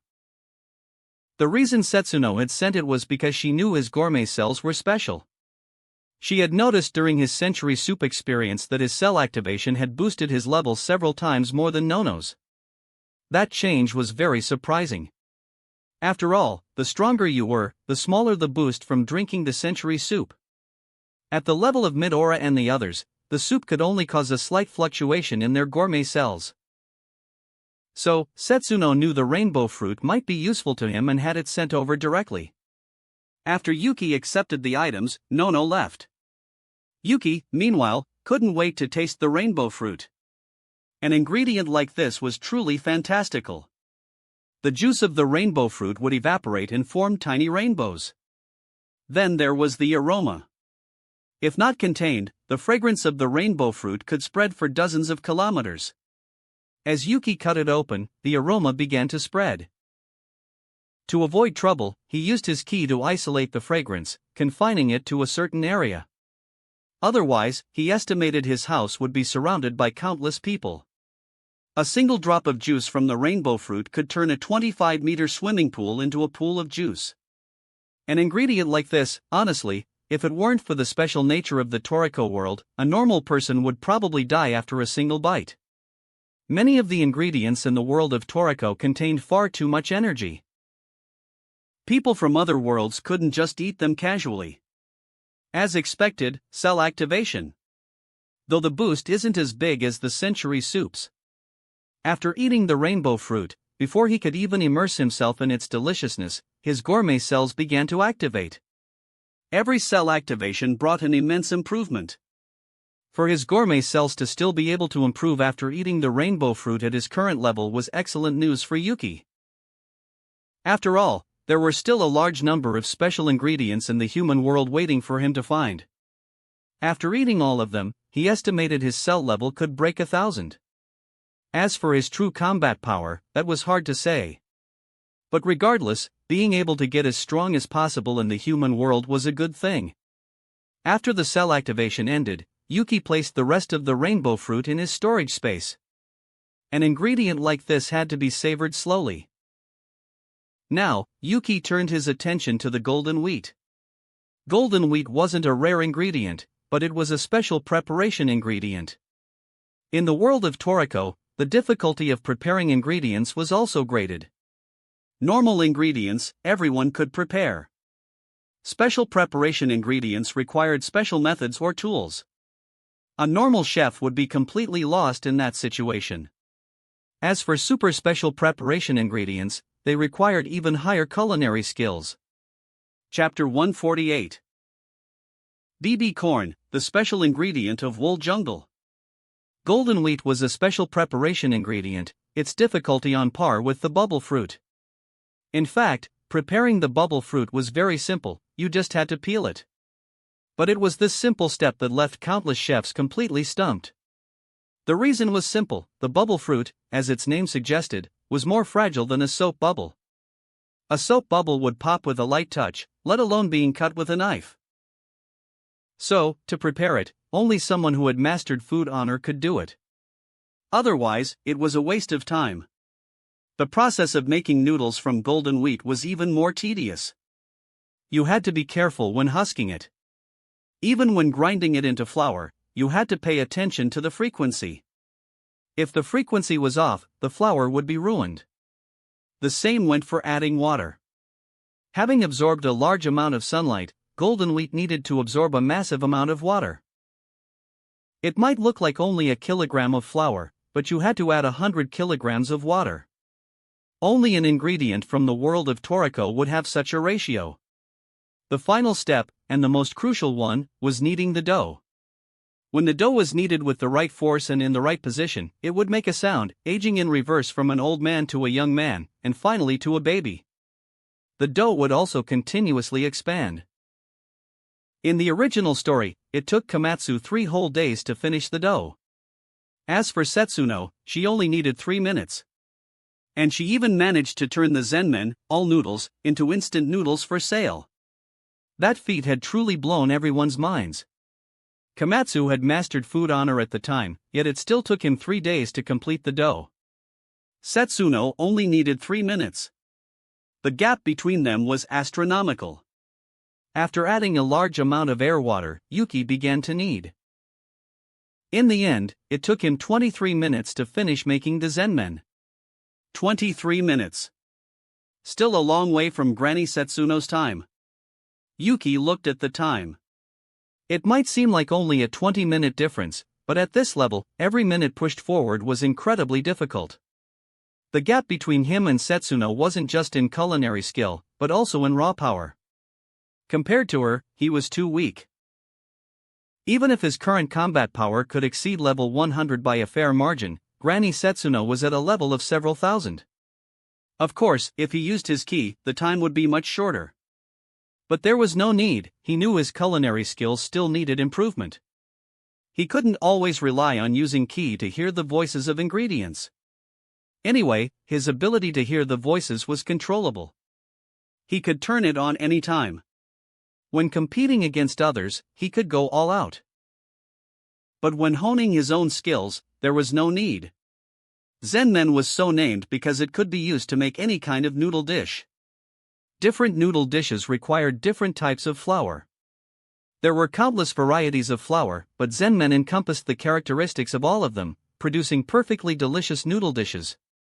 It was a noodle lover's paradise. Yuki tasted the various noodles he made and was deeply moved. Though the Zenmen couldn't activate his gourmet cells, or even raise his level much, it was truly delicious. Though the preparation was a bit difficult, it was no problem for him. He planned to save it and let others try it when he returned to the world of Food Wars. The energy in golden wheat wasn't that exaggerated, so eating it was fine. After doing all this, Yuki headed for the IGO branch. He was planning a trip to the wool continent. He wanted to capture some BB corn. Though its capture level wasn't particularly high, it was very special because it was an ingredient that had come from the gourmet world. Yuki naturally wouldn't pass up such an ingredient. Although there was a chance he would run into members of the Gourmet Corp, as long as they weren't the truly powerful ones, he wasn't afraid. And he had the ability to return directly to the world of Food Wars. He wasn't worried about being targeted. His reputation wasn't that big yet. He wouldn't be noticed by the real powerhouses. By the time he entered their line of sight, his strength would be enough to solve any problem. The wool continent was the third largest continent in the human world, with a total area of 120 million square kilometers. For comparison, the total surface area of a normal Earth is only a little over 500 million square kilometers. In the world of Toriko, a single continent occupied almost a quarter of the planet's surface area. And this was just one continent in the human world, and only the third largest. It had to be said, the Earth in the world of Toriko was simply too big. According to the original story setting, it had been constantly growing and was now 659 times the size of the old Earth. BB corn was located in Wool Jungle. This jungle was also known as the Plant Hell, with all sorts of bizarrely shaped plants. Their capture levels weren't low, and in the human world, it was considered a forbidden zone for many gourmet hunters and normal people. Even with this world's technology, it took about 2 days to fly from Gourmet Town to the Wool Continent. Yuki-sama, we are now above the Wool Continent. It is too dangerous here, so I cannot get any closer. You will have to travel the rest of the way yourself. I will wait for you at the nearest branch. The pilot said. I understand. Thank you for your hard work. I'll bring you back some BB corn after I capture it. With that, Yuki leaped directly from the plane. Though he was still very high above the ground, such a height was nothing to him. As expected of a powerful gourmet hunter. To be able to jump from such a height. The pilot was speechless. Not knowing Yuki's true identity, he had mistaken him for a powerful gourmet hunter. It was a normal assumption. The combat power Yuki displayed was indeed terrifying. Seeing Yuki land and create a large crater, the pilot turned back. He had to go to the nearest branch to wait for him. The pilot was quite happy about this. After all, he was responsible for transporting Yuki. In the meantime, he could do whatever he wanted. It was like a paid vacation. Of course, his job was also quite dangerous. After all, the places he flew to were all uninhabited areas. Who knew what dangers he might encounter? A fighter jet was nothing in the face of some beasts. So, high pay also meant high risk. After seeing the plane leave, Yuki headed directly for Wool Jungle. he was still some distance away. With his superhuman physique, it didn't take him long to reach the edge of the jungle. But he soon discovered that it was expanding at a visible rate. Toriko had encountered a similar situation in the original story. When he returned, he found that the place where he had landed had been taken over by the dense jungle. Yuki could clearly see the jungle constantly expanding outwards. And he was surprised to find that the expanding jungle wasn't constantly creating new life. On the contrary, the entire expanding jungle was a single, complete living organism. Yuki knew Wool Jungle would expand. Before coming, he had looked up a lot of information about it. He found that after expanding to a certain extent, it would stop, and then begin to wither rapidly from the outside. After withering for the most part, it would begin to grow again. Yuki had found it strange at first, but now that he saw it, he realized it was a single living being, or rather, a very special ingredient. The energy is constantly circulating between the root system, then injected into the main trunk. Such condensed energy, could it be a special preparation ingredient? Yuki was very interested in Wool Jungle. He felt there was something strange about it. Curious, he directly released his key. If Wool Jungle really was a special preparation ingredient, then he should be able to hear its voice. And sure enough, his guess was correct. As he released his key, a voice came to his ears, and the entire jungle began to emit a faint golden light. I see. No wonder no one discovered that Wool Jungle was a special preparation ingredient for so long. Through the voice of the ingredient, Yuki learned how to prepare Wool Jungle. It was a special preparation ingredient, which was already difficult to prepare. But most critically, because of the appearance of BB corn, a portion of the jungle's nutrients had been stolen. This had made the difficulty of preparing it even greater. The original method of preparing Wool Jungle required finding its 30,000 main roots. The root system beneath the jungle was dense and terrifyingly numerous. Finding the 30,000 main roots among them was already incredibly difficult. Only someone with Yuki's enhanced vision could see their locations. After finding them, you had to use a special cutting method. The main roots would fight back when threatened, and at the same time, they would drain the energy from within themselves. So, what Yuki needed to do was find these roots and then cut them in a specific way. This was also a difficult point. After all, you had to fend off the attacks of the main roots while cutting, and this was the plant hell, so you also had to face all sorts of plant life. It was tedious and dangerous. It had to be said, it was worthy of being called a special preparation ingredient. Its difficulty was probably among the highest. More critically, because of the appearance of BB corn, a portion of Wool Jungle's nutrients had been plundered. So, to prepare it now, you had to temporarily clear out all the BB corn. This was also a huge undertaking. Normally, no one would think of doing this. After all, the popcorn from a single grain of BB corn was enough to eat for a long time, not to mention the terrifying number of kernels on a single mature cob. Even Grinpatch of the Gourmet Corp only took one plant in the original story because everyone knew that too much was unnecessary. No one would have thought that you would need to clear out all the BB corn here. As for whether clearing them out would lead to their extinction on the Wool continent, Yuki wasn't worried. Clearing them out was only temporary, he could replant them before he left. He just needed to finish preparing Wool Jungle and see what kind of ingredient it was. Though it meant there would be no BB corn to eat for a short time, there was no other way. Knowing how to prepare Wool Jungle, Yuki shot up to the top of the jungle. It was hundreds of meters high, with a complex network of branches. It was a daunting sight. Most critically, there were a large number of plant-based life forms around. These plant life forms were constantly fighting. It could be said that it was almost impossible to find a foothold in Wool Jungle, danger was everywhere. But for a sufficiently powerful being, a place like this was no different from a back garden. Yuki flew rapidly to the top. From here, he could already see some BB corn. He didn't care about their size and directly swung his knife. Instantly, all the BB corn within a radius of dozens of kilometers was cut down. He left the immature ones, but all the mature ones he took with him. Though this much BB corn would take a long time to eat, he wasn't one to complain about having too much. Others had trouble transporting it, but he had his storage space. Transportation was easy. After collecting the BB corn, he continued his operation, constantly cutting down the surrounding plants. Wool Jungle was massive. Even with his strength, it took him some time to deal with all the BB corn. The nutrients here were, after all, inferior to the gourmet world, so the BB corn had to grow far apart. But in the gourmet world, BB corn grew in large quantity. Done. Next is to deal with those roots. At my speed, it'll probably take some time to handle these 30,000 main roots. Yuki looked at the main roots. It wasn't that his strength was insufficient, but that these roots all needed to be dealt with using a special method, so it would naturally take a not insignificant amount of time. He also knew that the more complex an ingredient was to prepare, the better it would taste.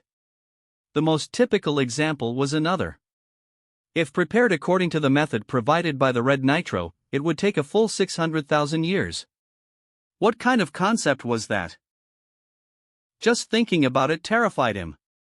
Chapter 149, a special ingredient, the Woolstar rice. There were 30,000 main roots, and each one had to be made to retract its energy on its own.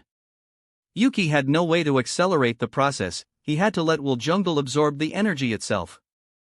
All he could do was find each main root as quickly as possible and trigger the energy reclamation. In the end, Yuki was stuck in Wool Jungle for a full half a month. When the last of the 30,000 roots had finally withdrawn its energy, the entire jungle began to transform. The outer edges, which had been expanding, suddenly stopped and began to shrink back at an unprecedented speed. A change of this magnitude on the Wool continent was, of course, instantly detected by the gourmet satellites. Wool Jungle is receding ahead of schedule? And the speed is faster than ever before? Also, all the BB corn has been harvested? This news quickly reached the ears of Director Mansam. After all, he was the one who handled most of the affairs in the human world. President Ichiryu and Vice President Shigematsu only concerned themselves with major events and matters related to the gourmet world. What in the world is going on? Have you found anything? Mansam demanded. There had to be a reason for such a massive change in the jungle. We did find something. Half a month ago, a chef named Yuki traveled to Wool Jungle. He went there on one of our IGO planes. The staffer handed the report to Mansam. Yuki? I remember him. The president mentioned him specifically when he got back. The name left a deep impression on Mansam. It was simple, he had been astonished when Ichiryu returned and heaped such high praise on Yuki. Ichiryu had never praised the four heavenly kings like that, yet he was lavishing it on a stranger. And this stranger's information had only just been entered into the IGO database, noting that he had a close relationship with Granny Setsuno and Master Jiro. Mansam would naturally pay close attention to such a person. Yuki had gone to the Wool continent 2 weeks ago, and the pilot who had flown him there was still waiting nearby. This meant Yuki hadn't come out yet. Mansam didn't think for a second that Yuki had perished in Wool Jungle. While the jungle was dangerous, someone praised by Ichiryu himself couldn't possibly fall in a place like that. If he wasn't dead, then why had he been in there for half a month? It was clearly abnormal. Therefore, the changes in Wool Jungle had to be related to Yuki. Quickly, Mansam found Yuki's contact information and called him directly. In this day and age, as long as you weren't in a few special regions of the human world, communication was possible. The gourmet world, however, was a different story. While satellites could be moved above it, it was teeming with creatures capable of swatting them out of the sky. After many failed attempts, the human world had given up. The gourmet world was beyond their ability to observe. That was why, despite the human world's advanced technology, they couldn't probe the gourmet world. Their tech simply hadn't reached a level where it could suppress those beasts. Deep in the Wool Jungle, Yuki's phone rang. He answered it. Not many people had his number, but he picked up the unknown caller anyway. Hello, Mr. Yuki. This is IGO Director Mansam. Just now, the gourmet satellites detected a major incident in Wool Jungle where you are located. I was hoping to ask if you knew what was happening. Mansam's voice came through the phone. Hearing him, an image of a bald, muscular man flashed in Yuki's mind. Mansam. Before meeting Ichirio, he was a gourmet bandit who believed in the law of the jungle. He was later defeated by Ichirio, who, seeing something worthwhile in him, brought him into his fold. Gradually, Mansam was influenced by Ichirio and eventually became the IGO's third-in-command. In the original story, after Ichirio's death and Shigematsu's brainwashing, it was Mansam who shouldered the entire burden. He didn't seize the opportunity to go wild now that no one was holding him back. On the contrary, he perfectly inherited Ichirio's philosophy, dedicating everything the IGO had to the human world. As the new president of the IGO, he could have eaten all sorts of delicacies. Although Midora had destroyed most of the world's ingredients, many were still preserved, and ingredients sent back from the gourmet world passed through his hands first. But Mansam continued to eat food that looked like medicinal pills, perfectly demonstrating his commitment to not abusing his position. Yuki had a great deal of respect for Mansam. To go from a villain to a savior of all, Mansam had spent a long time changing himself, and the results were there for everyone to see. He also respected Ichirio, but he respected Mansam more. Ichirio had no desires to begin with, he was born a saint. Mansam was different. He had strong desires, that's why he became a gourmet bandit. But for a man like that to reach such a point, you couldn't help but admire him. Hello, Director Mansam. The changes in Wool Jungle are likely related to me. I discovered that the entire jungle is actually a single ingredient. Yuki told him everything he had discovered. He had a good attitude towards Mansam, whom he deeply respected. If possible, he would choose to be his friend. And honestly, the destruction he had caused wasn't minor. All the BB corn was gone, and the jungle itself was heavily affected. He had essentially impacted the entire ecosystem. But because of who he was, the IGO wouldn't give him any trouble. Besides, who could have guessed the jungle itself was an ingredient? He would replant the BB corn later. Wool Jungle is an ingredient? Unbelievable. After hearing Yuki's description, Mansam was completely floored. At the same time, he was deeply impressed. Countless people had been to Wool Jungle over the years. But the only one to discover it was an ingredient was Yuki. I understand the situation with the jungle now. I won't disturb you any longer, Chef Yuki. Mansam's address for him had changed from Mr. to Chef. The former was just polite. The latter was a sign of his genuine respect. And it was normal. To be able to successfully prepare Wool Jungle, that was no small feat. Understood. I will do my best to restore the jungle's ecosystem afterward. Yuki made his promise, and the two hung up. The IGO quickly entered the new information about Wool Jungle into its database. Yuki, meanwhile, was standing at the core of the jungle. Here stood a massive plant that resembled a rice stalk. He could clearly feel countless streams of energy converging upon it. Soon, the stalk, which had been glowing with a golden light, began to change. It took on the appearance of a starry sky, and the grains of rice on it swelled to a colossal size, each 100 meters long. As expected of the world of Toriko. All sorts of ingredients really do exist. A rice that looks like the starry sky, and it's from the Wool continent. I'll call it the Woolstar rice. Yuki remembered the Woolstar sauce from the original story and decided on the name. As the discoverer of the ingredient, he had the right to name it. Soon, the convergence of energy stopped. The Woolstar rice had reached its optimal state. Yuki couldn't wait to harvest it, stuffing it into his storage space. He did, however, leave one grain out to carry back himself. Otherwise, it would be hard to explain how he transported it all. This one stalk had hundreds of grains, each 100 meters long. One was more than enough to share with everyone. The rest, naturally, were his. Besides, no one had ever seen the Woolstar rice, so they wouldn't know what it looked like and wouldn't suspect he was hiding any. As for when Wool Jungle would next produce Woolstar rice, he had no idea. But the cycle would definitely not be short.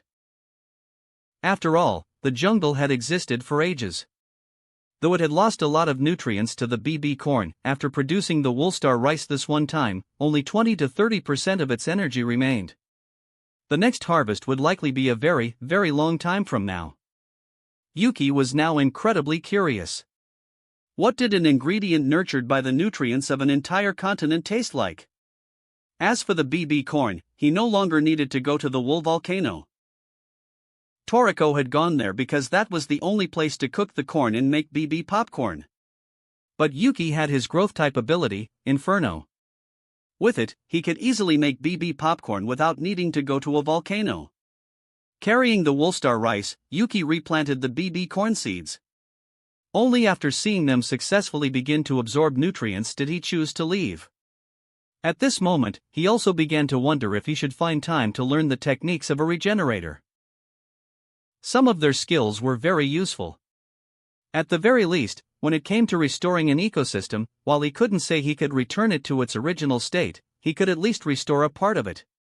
So, he decided that after he returned, he would take a trip to the land of healing, life. With Granny Setsuno's help, learning from Yosako shouldn't be a problem. Because he now had a massive grain of rice, he couldn't take the plane back. He also didn't trust anyone else to transport it, so he decided to carry it and fly back himself. He contacted the pilot who had been waiting for him for half a month. While the pilot had essentially been on a paid vacation, it was still necessary to inform him. Flying back himself would be faster and safer, but when there was no need, Yuki wouldn't travel like that. Just like that, Yuki carried the 100-meter-long super rice back to Gourmet Town, arriving at one of the entrances to Setsuno Dining Hall. Setsuno Dining Hall had many entrances.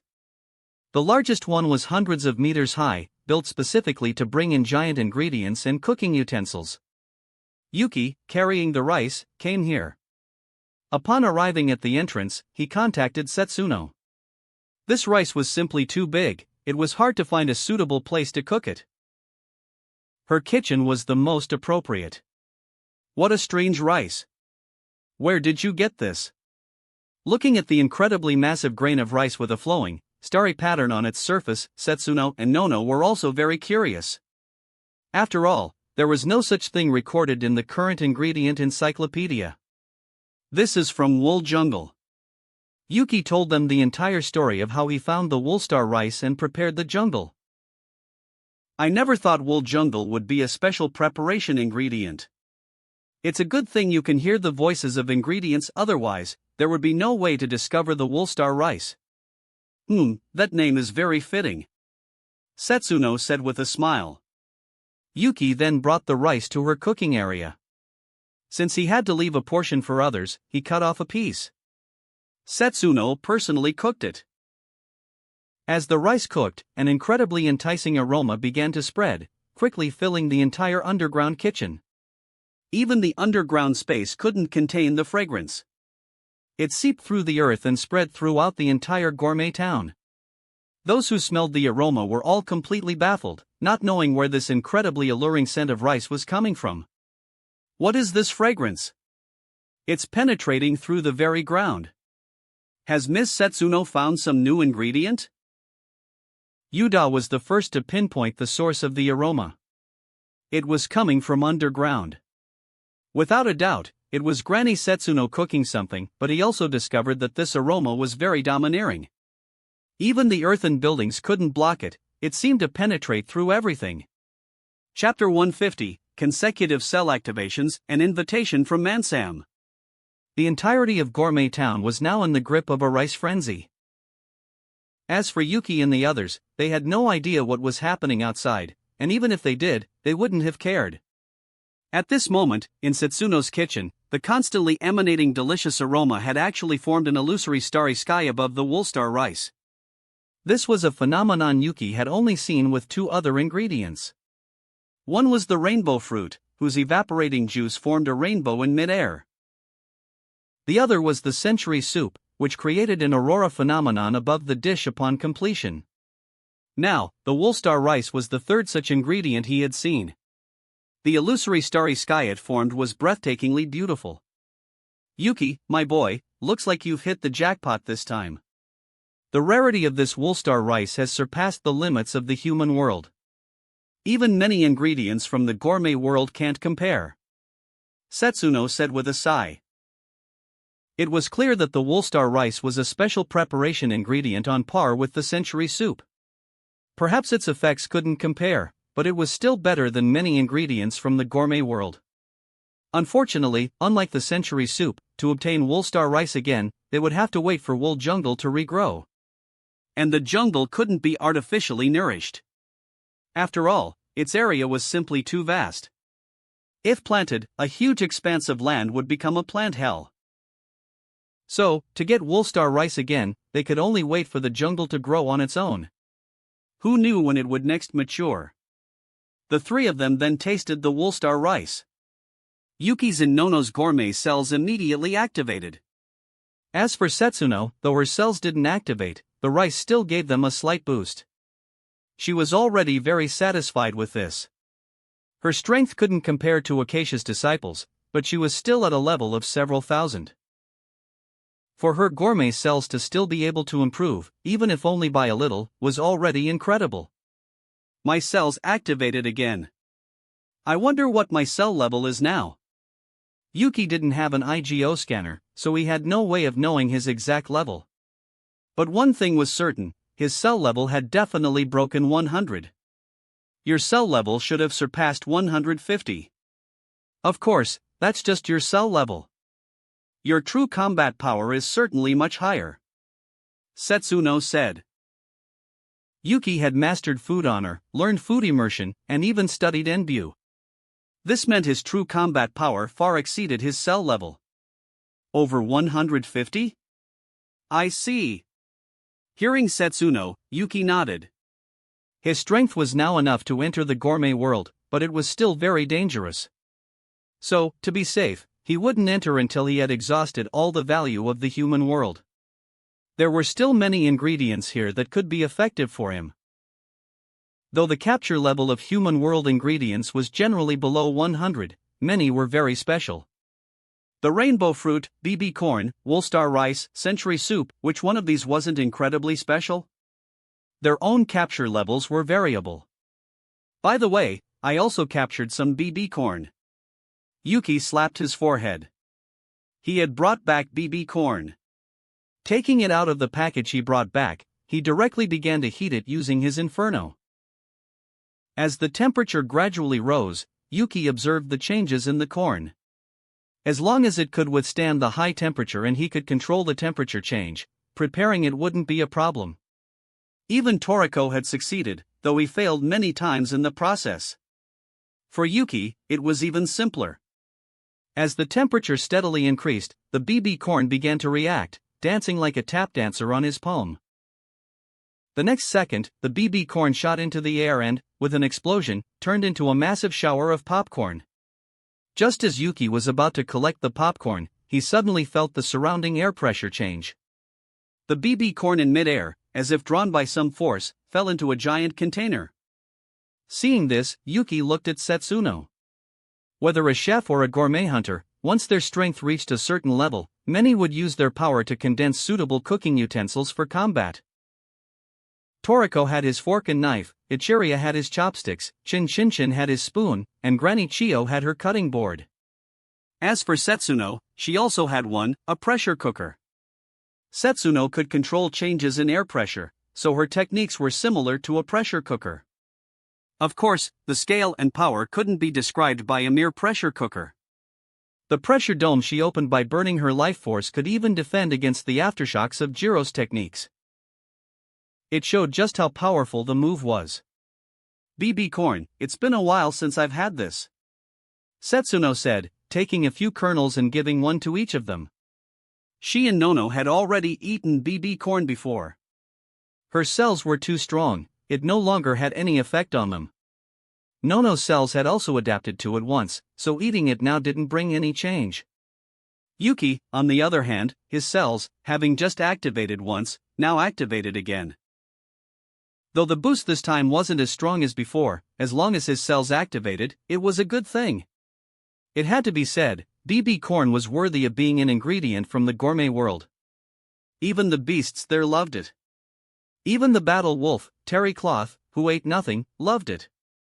Consecutive cell activations left Yuki very satisfied. What he needed was for his strength to continuously increase. As for the BB popcorn in his hand, it had to be said, it was truly delicious. The texture was similar to fried potatoes, very soft, and it was incredibly fragrant and sweet. Yuki hadn't gone to the Wool volcano to get volcanic salt. Though that salt would enhance the flavor of the popcorn, he had a better choice, the milk stardust. The milk stardust was an all-purpose seasoning. Using it was much better than the volcanic salt. And sure enough, after adding the milk stardust, the taste became even better. Even Setsuno was eating BB popcorn like this for the first time. The taste surprised her. Later, Yuki cut the Woolstar rice into small portions, leaving some for Setsuno, Jiro, and the others. The rest, aside from his own share, he took to the IGO branch. He called Mansam and had a portion of the Woolstar rice sent to the IGO headquarters. So this is the Woolstar rice. A fitting name. It looks like a starry sky, and when cooked, it can even produce an illusory starry sky phenomenon. At IGO headquarters, after Yuki sent the rice, Mansam kept a portion for research and sent the rest to Ichiryu. Ichiryu was also very interested in the Woolstar rice, so he cooked some to taste. Naturally, the same situation that occurred in Gourmet Town happened again. Chef Yuki is truly amazing. To even discover that wool jungle is an ingredient. You know, in all these years, he's the only one who discovered this. Mansam marveled at Yuki's unreal abilities. Countless people had been to wool jungle, but only he had discovered it was an ingredient. His talent is terrifying. It seems I've still underestimated him. Ichiryu said with a smile. Though he was also surprised, he didn't find it strange. This world had never lacked strange experiences, nor did it lack powerful chefs and gourmet hunters. Whether in the human world or the gourmet world, of the ingredients discovered in the past, many were even more peculiar than wool jungle, but they were still discovered by people. A fine ingredient. Though it's of no use to me, it's useful to you guys. Leave this Woolstar rice for the members of Biotope 0th. Right, and leave some for Toriko and the others. Give it to them when they're qualified to enter the gourmet world. Ichiryu decided how to distribute the rice. Though it was useless to him, it was useful to others. And at their level, improving one's strength wasn't easy. An ingredient like the Woolstar rice was very precious. Also, one more thing. I remember the jewel meat is maturing soon, right? The jewel meat should be of some help to his gourmet cells. The research materials in the institute can also be opened to him. Ichiryu made his decision. Since Yuki had given them such a good thing, he had to show some gratitude. Open all the research materials in the institute to him? Hearing this, Mansam was very surprised. Those materials were only accessible to the high-ranking members of the IGO. Yuki was an outsider. Once these materials were opened, it meant all their research results would be accessible to him, and he could also requisition various ingredients from the institute. It could be said that the authority Ichiryu was giving him was a bit too great. This authority was second only to themselves and the members of Biotope 0th. That's right, open everything to him. He's worth building a good relationship with. Ichiryu said with a smile. Mansam understood. The reason for giving Yuki these rewards wasn't because the Woolstar rice had such value, but because Ichiryu intended to get closer to him. From the talent Yuki had shown, even if his future wasn't as great as Acacia's disciples, he would become a super chef no less than Setsuno, or even surpass her. Faced with a future so bright, it was natural for Ichiryu to have Mansam build a good relationship with him. Understanding Ichiryu's meaning, Mansam called Yuki. On one hand, it was to thank him. On the other, it was to invite him to Biotope 1 in a few days to participate in their activities and the capture of the jewel meat. And Mansam also told him about the authority the IGO was opening up to him. This surprised Yuki. The biotechnology of the IGO was very advanced. It could be said that though most of the IGO's things couldn't be used in other worlds, a very small number could, just like the potion that changed the Polar Star dormitory that he had fished out before. The materials for that potion could be found in a normal world, so it could be made. But the more advanced the medicine and technology, the more the required raw materials were things only found in the world of Toriko. Besides these, Yuki could now also directly requisition ingredients from the IGO's ingredient storage. As long as it wasn't too outrageous, the IGO wouldn't care. Yuki also saw an ingredient he was interested in, ozone herb. Ozone herb was an ingredient that grew in the vegetable sky. He wasn't very interested in the vegetable sky itself. Though there were many good vegetables up there, what mainly attracted people was the pairing ingredient, ozone herb. But he didn't dare to just casually run up there. After all, in the original story, Toriko and Komatsu had run into a blue nitro there. If it were a red nitro, like the one from the gourmet pyramid, he wouldn't care. But the problem was, the one up there was a blue nitro. The strength of a blue nitro far surpassed a red nitro. Though they couldn't contend with Acacia's disciples, their combat level was at least over 5,000. Toriko and the others were really lucky in the original story. Pear, Nitro, wasn't interested in them at the time, it was more curious about the ozone herb. After all, it was difficult for the blue Nitro race to hear the voices of ingredients. It took a lot of time to research a method to prepare an ingredient. But Komatsu was different. He heard the voice of the ingredient from the start. So after the ozone herb was prepared, Pear, Nitro, tasted it. For a blue nitro like Pear, who had eaten who knows how much delicious food, the taste of ozone herb was too average, so it spat it out after eating it. Yuki wasn't sure if he would run into it if he went to the vegetable sky, so it was better to be cautious. Of course, after Toriko and the others had gone, he might take a trip up there to see if he could run into the lightning phoenix. The lightning phoenix was known as the bird of food luck. It lived in thunderclouds and moved with them. Anyone who encountered it would become very lucky. A wedding dress made from its feathers was said to grant a happy marriage to whoever wore it. This made Yuki very interested in the lightning phoenix. When he had time in the future, he would take a trip up there. Of course, it had to be after Toriko and Komatsu. After all, he wasn't sure when Pear, Nitro, would be in the vegetable sky. So, to avoid it, he had to go later. That wraps up this part of What If Fishing System in Food Wars World. Thanks so much for listening. As always, new parts drop every 4 days, so be sure to stay tuned.